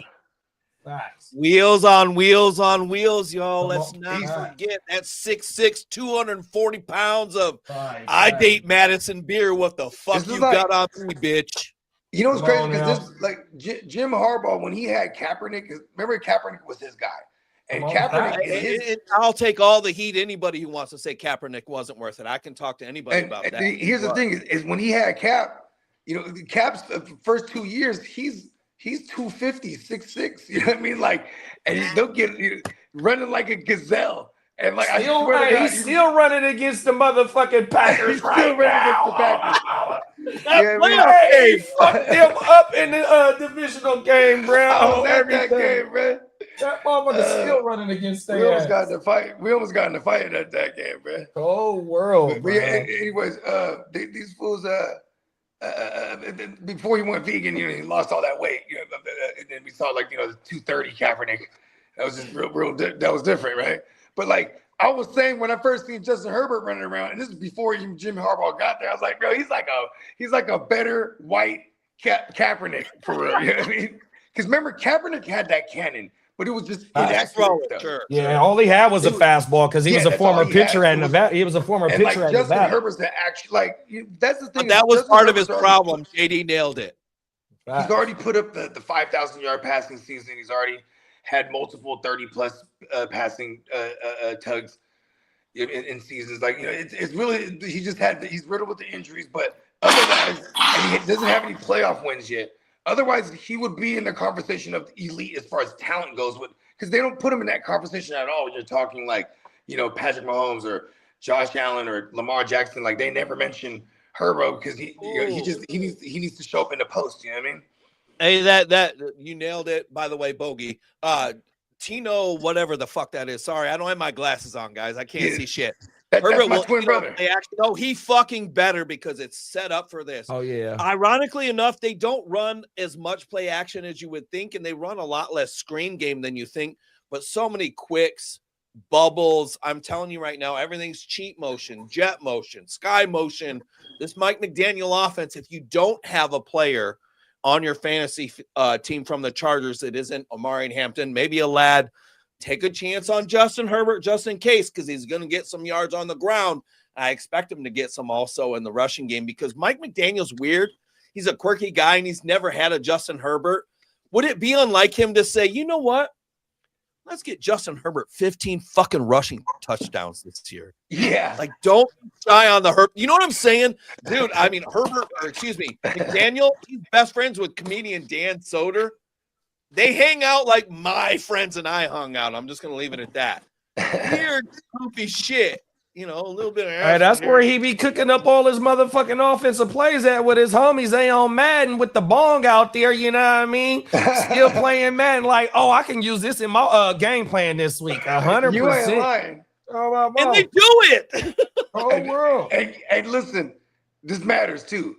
Yale grad, right? You went to Yale, right? Dude. Ivy League. Graduated. Is Yale one of the Ivy Leagues? It's one of the better ones. Come on, Who, Mike He's a McDaniel? smart motherfucker. Well, yeah, I mean, he was just raised by his, you know, Mike Shanahan, one of the greatest fucking minds ever in condition with go through the whole tree. They all are on the same fucking trunks and fucking veins. It's weird. Come on now. Yeah. Real talk. I mean, he remember the Washington team that had fucking McVay, McDaniel, and all these insane cats. LaFleur. I mean, they're all born. The nepotism is insane, but they had Taylor. They all of them are head coaches now. Yeah. Even Mike LaFleur. Shanahan was on the Texans when D'Amico was playing. Yeah. Right, and who's D'Amico now? One of the best. Come on now. Yeah. Cold fucking world, dog. Yeah. And motherfuckers you know who's the head coach? Gary Kubiak. Whole world, bro. Father of Clint Kubiak. And we're the other one. Damn it. So we had Greg. We got Clem. Where's we still got the other one. He's still on our squad, huh? Yeah, Clay. Oh, my mama, fact. I think it's Clay Kubiak. He's still One day, Clay Kubiak will be head coach. Yeah, next year. Shanahan gonna let him go. Got a movie promo in Middle Earth. Oh, world. It's crazy because they're all over the place. That whole we always bring this up too because it's just I still trip out. It's like the whole thumbprint is everywhere. That whole tree, it's I everywhere. love it though, Holy. don't you? Like, I want good football. I want innovative football, and they're always trying to like literally expound upon whatever somebody else did before them. Facts. I mean, look at so just look at McVay. We don't run 3 tight end. We got, you know what I mean, GKO has been in our end all be all, even though we might throw an extra tight end to help him block when we do run power game. But other than that, McVay has expanded that motherfucker definitely. I'm not too involved with the Packers. I don't know how maybe LaFleur has, but they all got their own extension and they all run different shit too. You know what I mean? And now that we get to see baby LaFleur and baby Kubiak now out there as well, we get to see how they going to expand on that bullshit 100%, bro. Oh my mama. And like how Bogey said, if we can go through even the defensive motherfuckers, you know what I mean? The Salahs and the fucking even the new guy D'Amico. hire in Miami. He's Even Halfley come up because Halfley is from Green Bay. Yep. Hey, Jeff And Halfley knows shit. He got a disciple for his OC. Yep. And you know who Haley came up under Salah. You know what I mean? Come on now. But what's crazy is because that's the top of the tree. The Shanahans, LaFleurs, and Salah and McVay. Like in real life, 3 out of those 4 were like they're on each other's wedding. Yeah, we got to see with the defense though, Salah, and then we got to go back to that Gus Bradley days too, though, up in with the Seacocks. 100%, you know what I mean? Because it gets broke down. And Shannon, one thing about Shanahan, he run that same motherfucking defense with all his defensive coordinators except for Wilkes. Wilkes was the only one that really didn't impress like how the previous. Know him well. Come on, now, facts. I know. And we know Brandon Staley too, because Brandon Staley was there with Steve Wilkes as well. Don't get me started on that, asshole. So world. The whole No. World out here, bro. I won't get into the Staley thing. I'm not going to bore anybody. I got one question for y'all. Was Staley the coach when y'all played the Raiders on the last game of the season and y'all could have tied and both got in or some shit like that? Wasn't that him? Yes, sir. Oh, my mama. And it got us Harbaugh and it got us a new GM. It was a perfect thing. Oh, that's what got him Cam. Yeah. And the general manager Cam, brother. Come on, JD. It was a monumental swing in Chargers history. That Raiders beatdown got him fired. Okay, so I'm glad you said that, Booker, because Lee is always trashing Telesco, right? But who did Telesco take, right? Did Herbert fall to y'all, or did y'all did Tua get drafted before Herbert? No, Tua went first, then went Herbert. Oh, so he fell into y'all lap. Okay, I was finna say Telesco picked Tua over. I mean, picked Herbert over Tua, so he did y'all a damn good solid. JD, you nailed it, and you didn't even know that you did. Telesco was great at making the obvious pick. He was really good at that. But in the 3rd fucking round, it was Craig Mager out of fucking Metro United, I don't fucking know, university. And then it was Trey Pipkins out of Sioux Falls State. It was just a lot of random shit. He felt like the 3rd round was like this willy-nilly bullshit, when in reality, you can get a high-quality starter if you do it the right way. Miss facts. I met Tom. I got tons of pictures with him. He dislocated my wrist after a game one time, ironically enough, when we were celebrating at Qualcomm. Fun. My nickname for him is Coupon Tom. He's not a big guy. He'll never forget you, though. Oh, he forgot me for sure. And trust me, he forgot me for sure. He had to, because he actually didn't like a lot of things I wrote about him. So I'm just going to say he didn't like a lot of the things I wrote about him. I nailed almost after his first year, and I got one in the first year, but I'd get 2 picks of his right every year until the end of his run as the Chargers GM.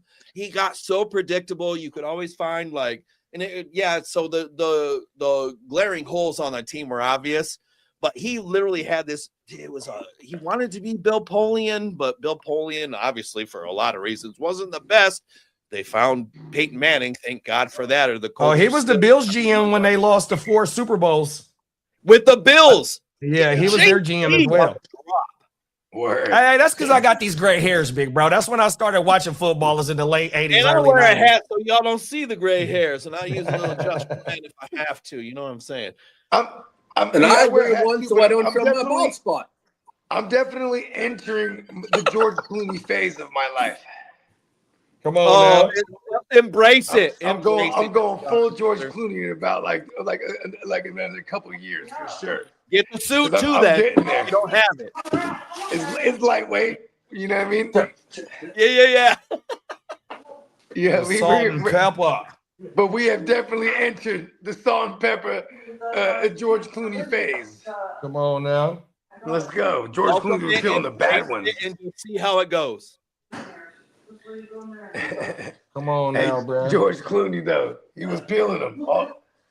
He was peeling them. And he's right still now. dealing. What are you talking about? Yeah, you facts ain't on lying. my mama.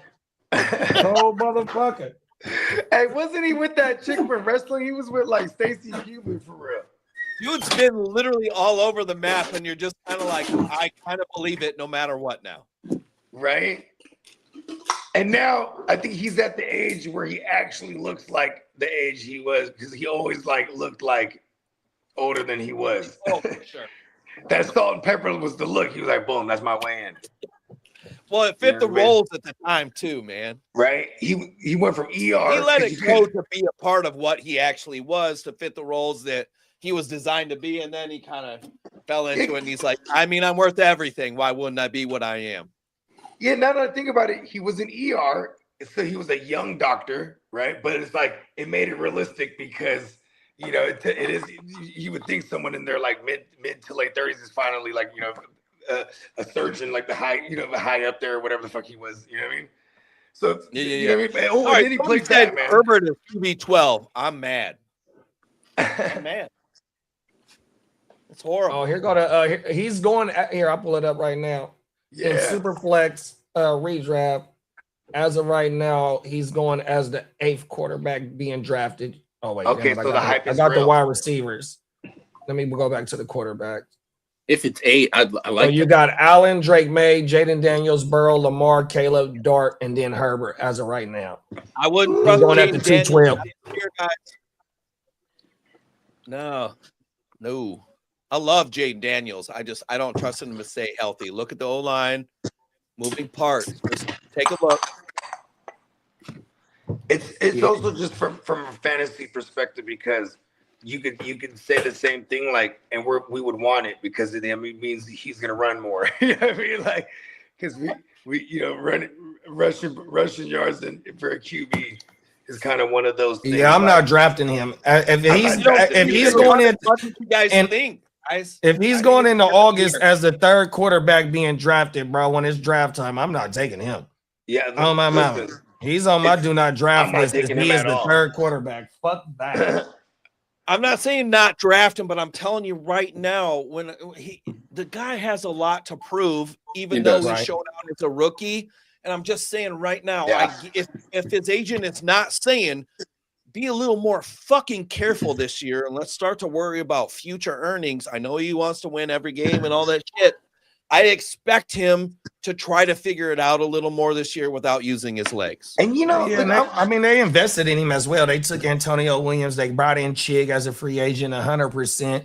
Rashad White gonna help him on 3rd downs. The offense gonna be good, 100%. You know what I mean? My thing is just as the 3rd quarterback in Superflex. Like, I don't even draft quarterbacks early in Superflex or single quarterback, but just that price tag as of right now, I'd rather take Joe Burrow. If I'm gonna take the 3rd quarterback, it'd be Joe Burrow over Jaden Daniels. Mighty Joe, baby.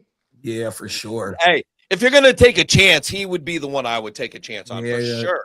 Because if they stay healthy, he's got T. Higgins and fucking Jamar, the best wide receiver in the NFL. By the way, and if that facts, bro. Yeah, they got a bad defense on paper again, more than likely. So it's like they're going to be in a ton of shootouts. No, they got Dexter. No, that front line. That front line is nice. But they lost. But they didn't lose Trey Hendrickson. You know what I mean? So like that's a no, they did tremendous all right blow. replacing him. I promise. Take a look at the roster. I promise. Yeah, they brought in Boye. They brought in Boye. Yeah, from they did Seattle. I'm mad at the Boye pickup. Yeah, That's and then actually remember, mad Shamar decent. Stewart was going through what he was going through early in the season last year, Yeah. and he was a first-round pick on their D-line last year. He better be Shamari healthy because he Stewart. didn't play at all. And they brought in He wanted whatchamacallit. the They money, brought in the that's boy. why. They brought in Super Bowl winning Cook. Oh, that's Oh, right. Word. Yeah, I they forgot brought about in that Cook. pickup. Yeah, I think they got him playing safety. Since he spent money on the defense a little bit, we'll see what happens. If Burrow stays healthy, it's a completely different league, but I don't know if that happens. Yeah, I mean, because here's the thing too is I just hope because I'm like a Burrow, like Burrow's my favorite QB in the league right now, like personally. He's just dope, and for fantasy purposes, I just you know what I mean. Like I'm always willing to roll the dice with him because he's just my guy. You know what I mean?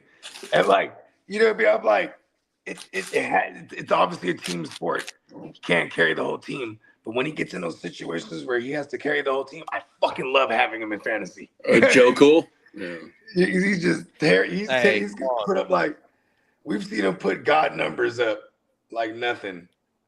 Yeah, but I mean Jamar Chase, obviously, T. Higgins when he's healthy. They got crazy. And that's just another one too. They just got a crazy bad offensive line, beating up their guy. Said their guy get beat up. McDaniels, a heavy play action offense. They slide in that pocket to let him rip. Yeah, you ain't lying with that, bro. Yeah, and then 100%. boom, that's Trey Harris time. But that's the thing though, like right with Amarion, even though that like A-Chain, he's 800 and 700, 700 and 700. Amarion profile, bro. He's 6 foot and 220, 230. Like, bro, this motherfucker, he might get 1,400 on the ground third. So that means he getting 4.5 yards per carry. That's where, like Tino talking about that play action. That's where it's really gonna kill that dog. 100%.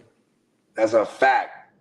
And they said Hampton's going to kill. He's in OTAs. He was killing it. The receiving game is going to be a big part of this game this year too. Yeah, he was highly efficient in the PPR game last year. Even though he only played 10 games, it was like 43 targets and like 30-something receptions. It was highly efficient between him and Herbert in the receiving game. How much is the hype on McDaniels there correlating with Hampton's ADP? Like, where's he going? I bet you he's probably in that second tier running back. I think Spencer had him in the early second tier. Here you go, right here. Yeah. I would this imagine is a 12. This is a 12 team. like mid-second.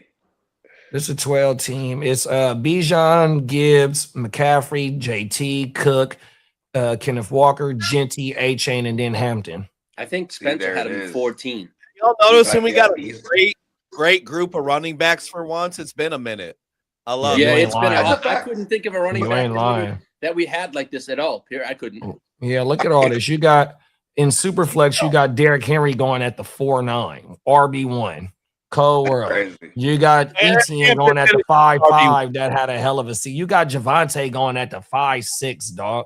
100. And what I like is we have Mitchell. That little group right there is the group. Yeah, you ain't lying, Bogey. And then listen to this. You got Tootin, Swift, Judkins, and Montgomery all at the same within each other. 100%. That's the other group.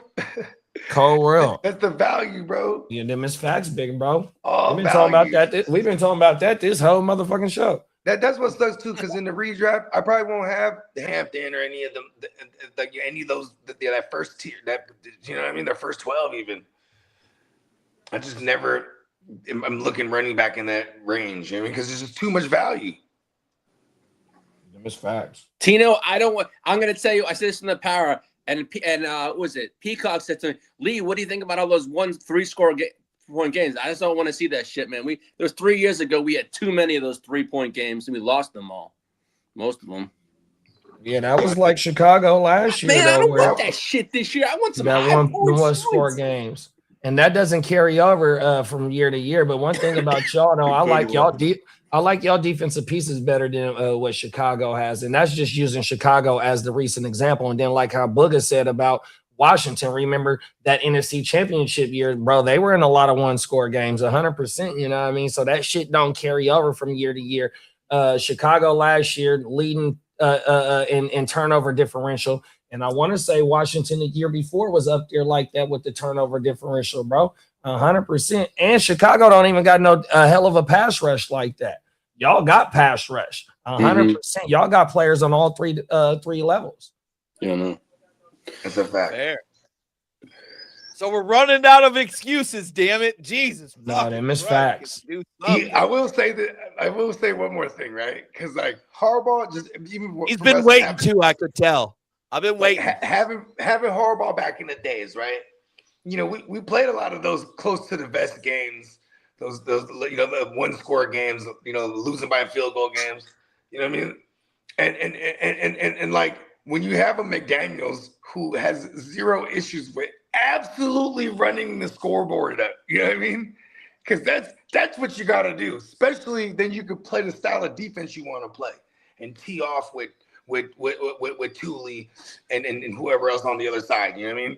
Like I'm pretty sure Bogey set me up perfectly because I got to run. But I will tell you this right now, he nailed it. So Jim Harbaugh has been the epitome of what you would consider a Bo Schembechler from the University of Michigan. 3 yards out of dust offense. But I'll tell you right now, Mike McDaniel put up 70 on those Broncos on purpose. Come on. I'm just saying right now that was not a fucking accident. This is a different They're offense. like, get me that guy. I'm telling you, they really want to make a statement. They want to make sure that you got to fight fire with fire. Oh, not just the fire, but all of earth and everything else, the wind. I mean, whatever the rest of the elements are. Forgive me for not being going into how a lot of the elements have been from that same tree is what I mean. Like you're like, oh yeah, give me McDaniels. And now we got. Hey, Booger, I'm gonna tell you like this though, big bro. Like it's in his DNA. Look what he did with us. 2 NFC championships and a Super Bowl, big bro. And then go 8-8. Then he went 8-8 before he got up out of here. Only reason why he got up out of here because he had beef with the GM. Bro know how to turn shit around 100%, bro. And then like the main staple, like I said not too long ago, what him and McDaniel got in common is McDaniel was the run coordinator game in Frisco. Harbaugh in them Niner days, bro, that motherfucker want to run the ball, dog. 100%. I mean, shit, ball control and had that defense knocking motherfucking Vic. He had Vic Fangio with one of the best defenses there is, though, bro. Oh my mama, bro. Like y'all setting up, but like you just said, it ain't no more excuses, dog. 100%. No, you JD, I appreciate you so much. Listen, gang, it's a Harbaugh. Everybody looks at a Mike McDaniel offense. And you automatically see just what happened in Miami and Tyreek Hill and Jalen Waddle and fucking all these other random cats. Mike Gesicki, he made Mike Gesicki look good. That's embarrassing. Get Gesicki with it. Around the league, they couldn't defend. But listen right now, they're gonna run the fucking football before they even consider trying to establish the passing game. This is going to be a multifaceted game. I'm telling you, it's 13 personnel. But look at what they did, bro. They brought in badass. They brought in I forgot the center that y'all the guard to play center 100%. And then Jake Slaughter? Control. There we go, Jake Slaughter, bro. They rebuilt their line, bro. And then Control Alt Delete and Slater. They also first round picks. Like, bro, the offensive line been rebuilt, dog. That's how you let you know that they gonna run the ball. Healthy. They gonna run the ball. That's what that mean to me, bro. 100%. We gonna be able to have the run, be able to predicate the defense. It's not and the then pass you bring over predicating Alex Ingold too. And Ingold, a fullback. That lets you know right there too. And he was in Miami. He was in with Miami with Brett. Oh, everything. Oh, they gonna run this ball, man. There were 2 players.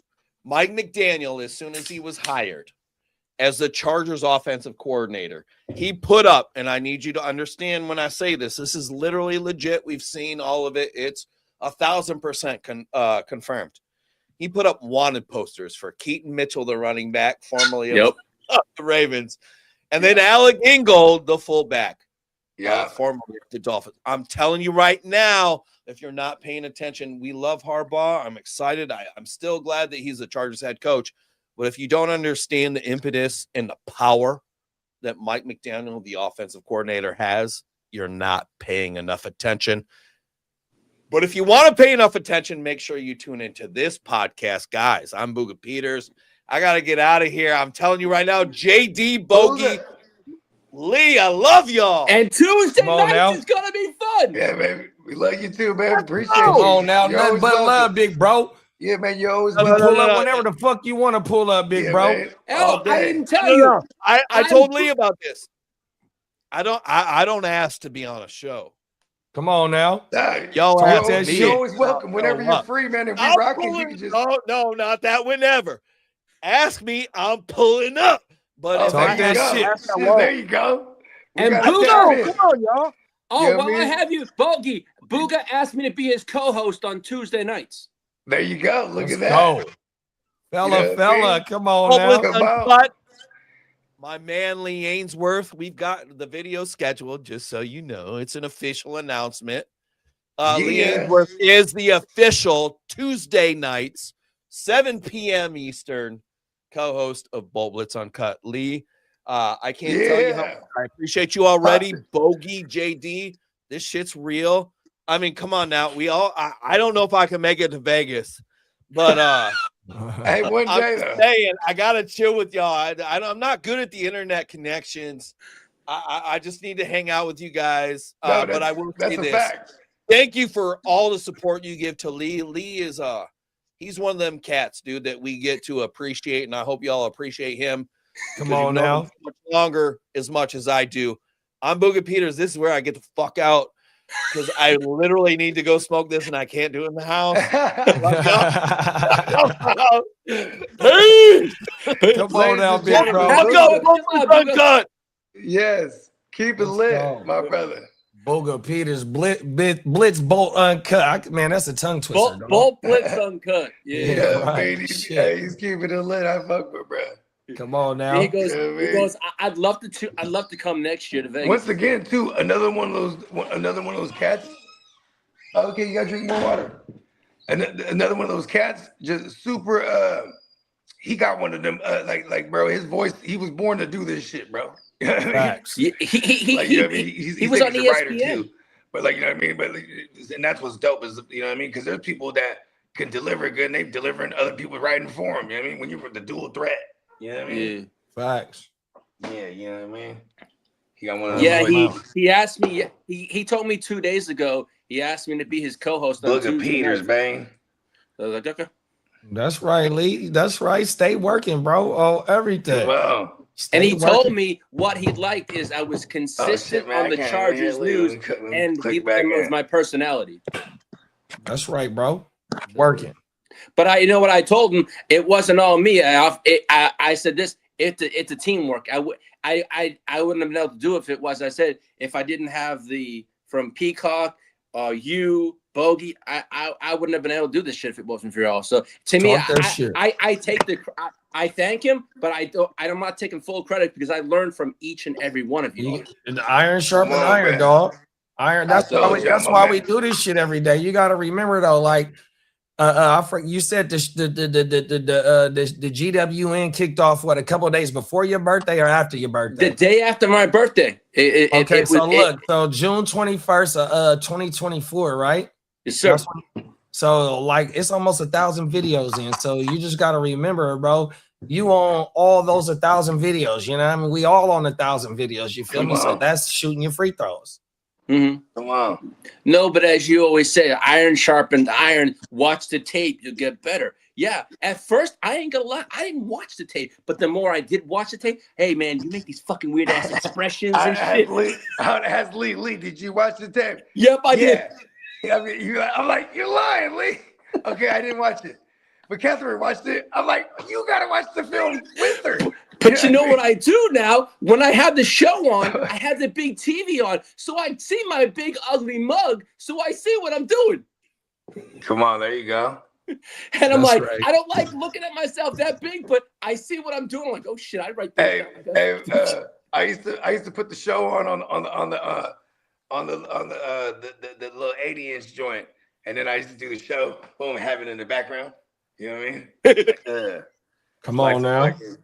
It's a fucking paradox shit. That's what we're gonna do at the house. Right. We're gonna make sure that we see the chat while we drafting, you know what I mean? That way we stay shouting out the chat, because you know what I mean, we gotta make sure with the motherfucking giveaways that we got going on, you can enter to win this Jackson Smith and Jigba mini helmet, autographed mini helmet, Super Bowl you know winning. who's gonna be one of the keys too is Matty Law. Because Matty Law, he was like, just teach me what to do, and I'm gonna do it. You know what I mean? We're gonna make sure that we produce a hell of a show for y'all, man. Y'all make sure that y'all stay tuned for the multiple giveaways during the West Side League second annual draft. 100%. There's gonna be multiple items you can win. There's gonna be multiple ways that you can get double entries. You know what I mean? You can go spend some money at the neonpeacockmerch.com for every fucking dollar you spend. That's gonna get you multiple entries. Every dollar, another entry, 100%. So you know what I mean? And it's a sale right now. Take full advantage of that sale. Tell them, Lee. Yes, sir. Everything. It's till July 7th, 35% off site-wide, $14.99 tees until July 7th. Cold world. No. Facts. I mean, seriously, some of that shit, man. I got to get my bone shirt. That's one thing I do. Now that I got my phone out of the way, I know exactly what I have. Man, I am so excited because I can take some kick-ass video. I had a 128 on my last phone. I went to 512, man. This fucking thing rock and roll. Talk shit. Talk you know what shit, sucks? big dog. Every time I go to what is it called? I'm ready for upgrade. But every time I do upgrade, the last like 3 in a row, they would only have like the 60 gig joints. I'm like, what the fuck? They told me to call ahead of time to make sure. Yeah, that's what you're supposed to do, Bogey. Maybe just call the 611. Yeah, call 611 and you can get it sent to your house. You don't gotta go into the you don't gotta go into the AT&T store. You do all that shit over. Because I got AT&T as my cell phone provider and as my internet for the studio. 100%. I'm completely locked in with them, bro. Yeah, because this phone I got right now, that bitch got sent to the house.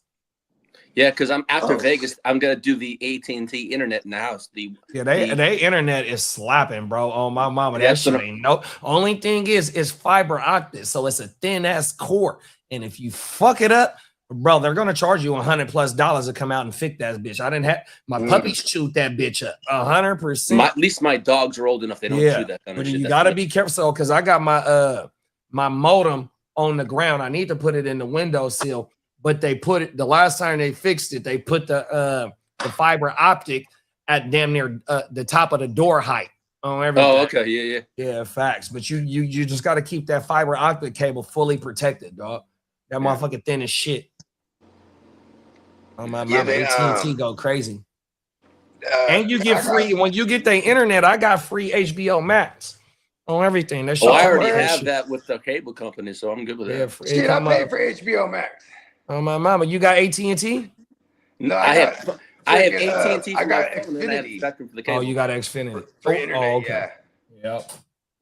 And then I've had Sprint for hella long with my main phone, and then goddamn they get bought out by T-Mobile at one point, and then I swear it's just been all like ever since they've been on T-Mobile, I can't even get any phone. It's like more than 60 gig ones. You know what I mean? I'm like, you at least get the 120. Like, oh, we don't have any more. I'm like, why do I? It's just annoying. JD, they had that full phone at the store yesterday. I actually held it. It was not that bad.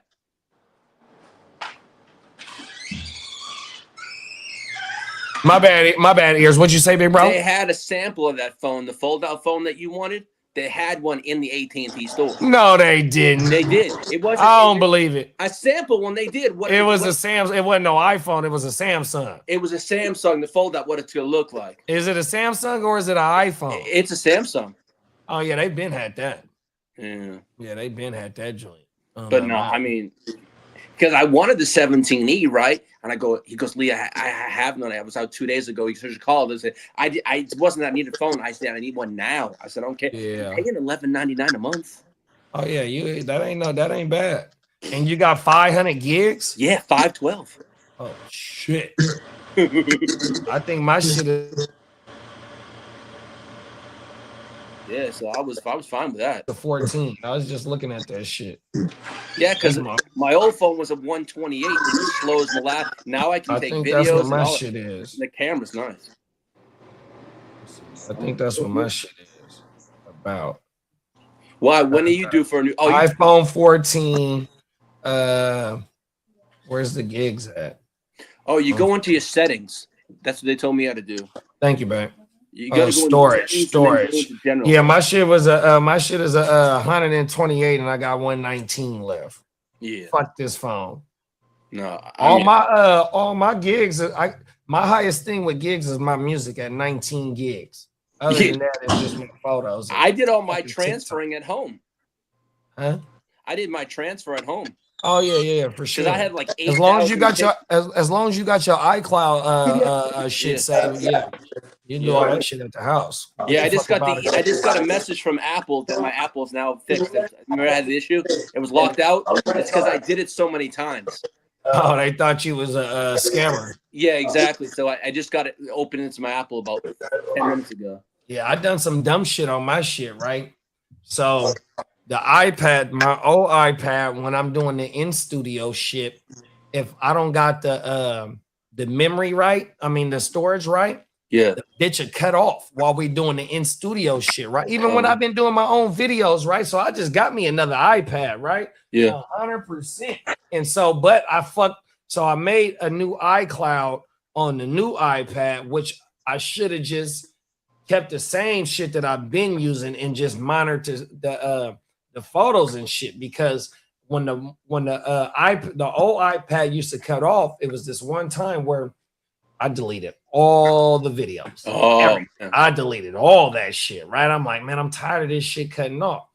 So she like, bro, well, because I thought the iCloud, that means you could delete that shit and it just stays there. But once you delete it out your and once you delete it out your devices, it's gone. So she like, look, bro, you can call them and they'll get that shit back.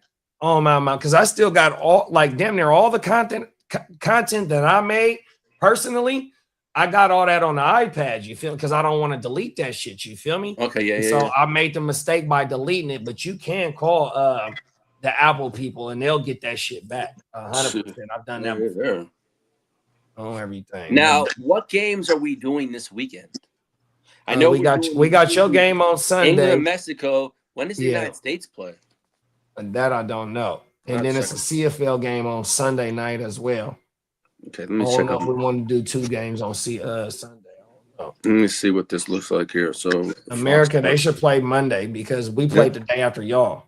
Yeah, so I'm looking at their schedule right now. So okay, so the next 5 days, this is so I'll say Saturday, this Canada and Morocco. Then you got the Netherlands and France. Yeah, tomorrow is the holiday. I ain't doing not a motherfucking thing that got to do anything with the internet, but except for me record myself cooking. Okay, Monday is the United States. Yeah, I got this cake. Yeah, we're gonna shut it down in a minute. Talk to him, Bogey. Let him know what's going on, man. What you got going, dog? Let him know. Man, you know what I mean? Just probably some 4th of July shenanigans. You know what I mean? Right now, I got this water software tech over here. About to check out this joint, but then yeah, man, I'm big cooling. I'm trying to kind of play low key this weekend. You know what I mean? But I'll rock with it. Oh, and then Sunday is my daughter's birthday, so you know what I mean. Happy birthday, baby Bogues. Yeah, I mean, she turned 13, so you know, I mean, she's the second oldest, holding it down for the kingdom. Yeah, you know what I mean? Come on now, 100%, man. So England and you showing them right now that beautiful California sunshine, man. Talk to them how we get down out here on this beautiful Friday. Yeah, you know what I mean? Yeah, that shit beautiful, dog. Yeah, man. This is real life. You feel me? And y'all cooking at the house, or y'all going somewhere on tomorrow? I don't know, because I know Candlestick and them, they might be doing something at the hut, so that's just down the street. You know what I mean? Oh, he liked to get on the smoker and shit, because I think last 4th of July he was doing the smoker and shit hella early. Yeah, hell yeah. They threw a party last weekend for the little man. Had a what is it called? He had smoked some ribs. That shit was fire. Oh, you know what I mean? Yeah, he get down for sure. Shout out to Candlestick, man. See you in Vegas, big bro. On my mouth. For sure, man.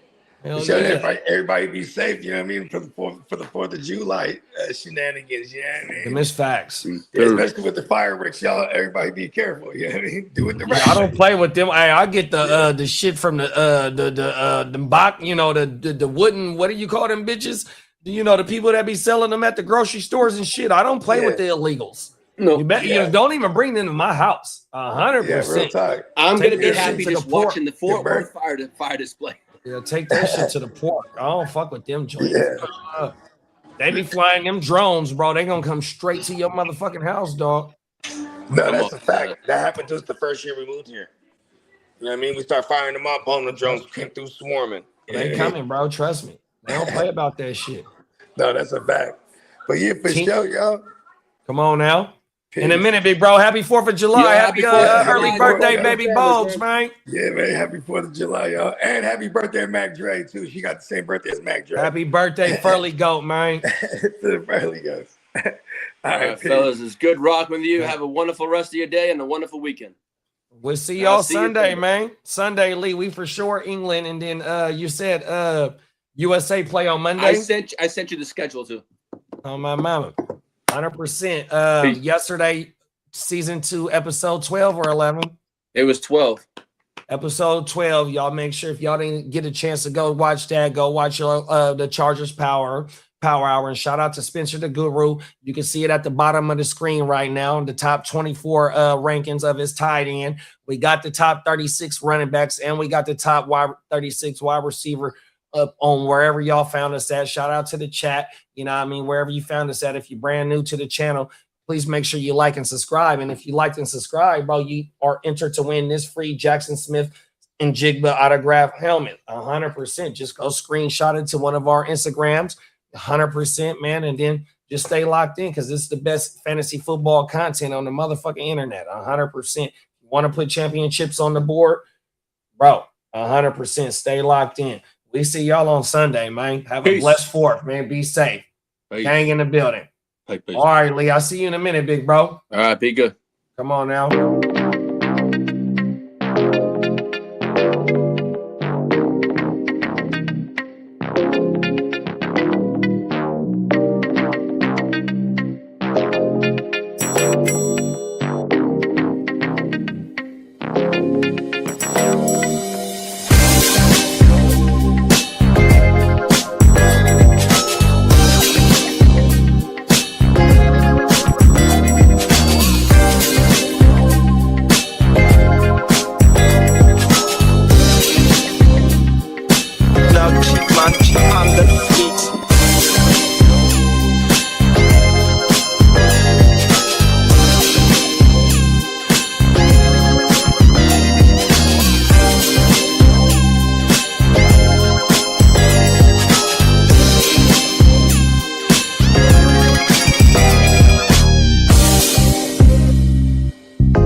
Yeah, I'm getting it. School of hard knock. I'm the mascot flipping shit.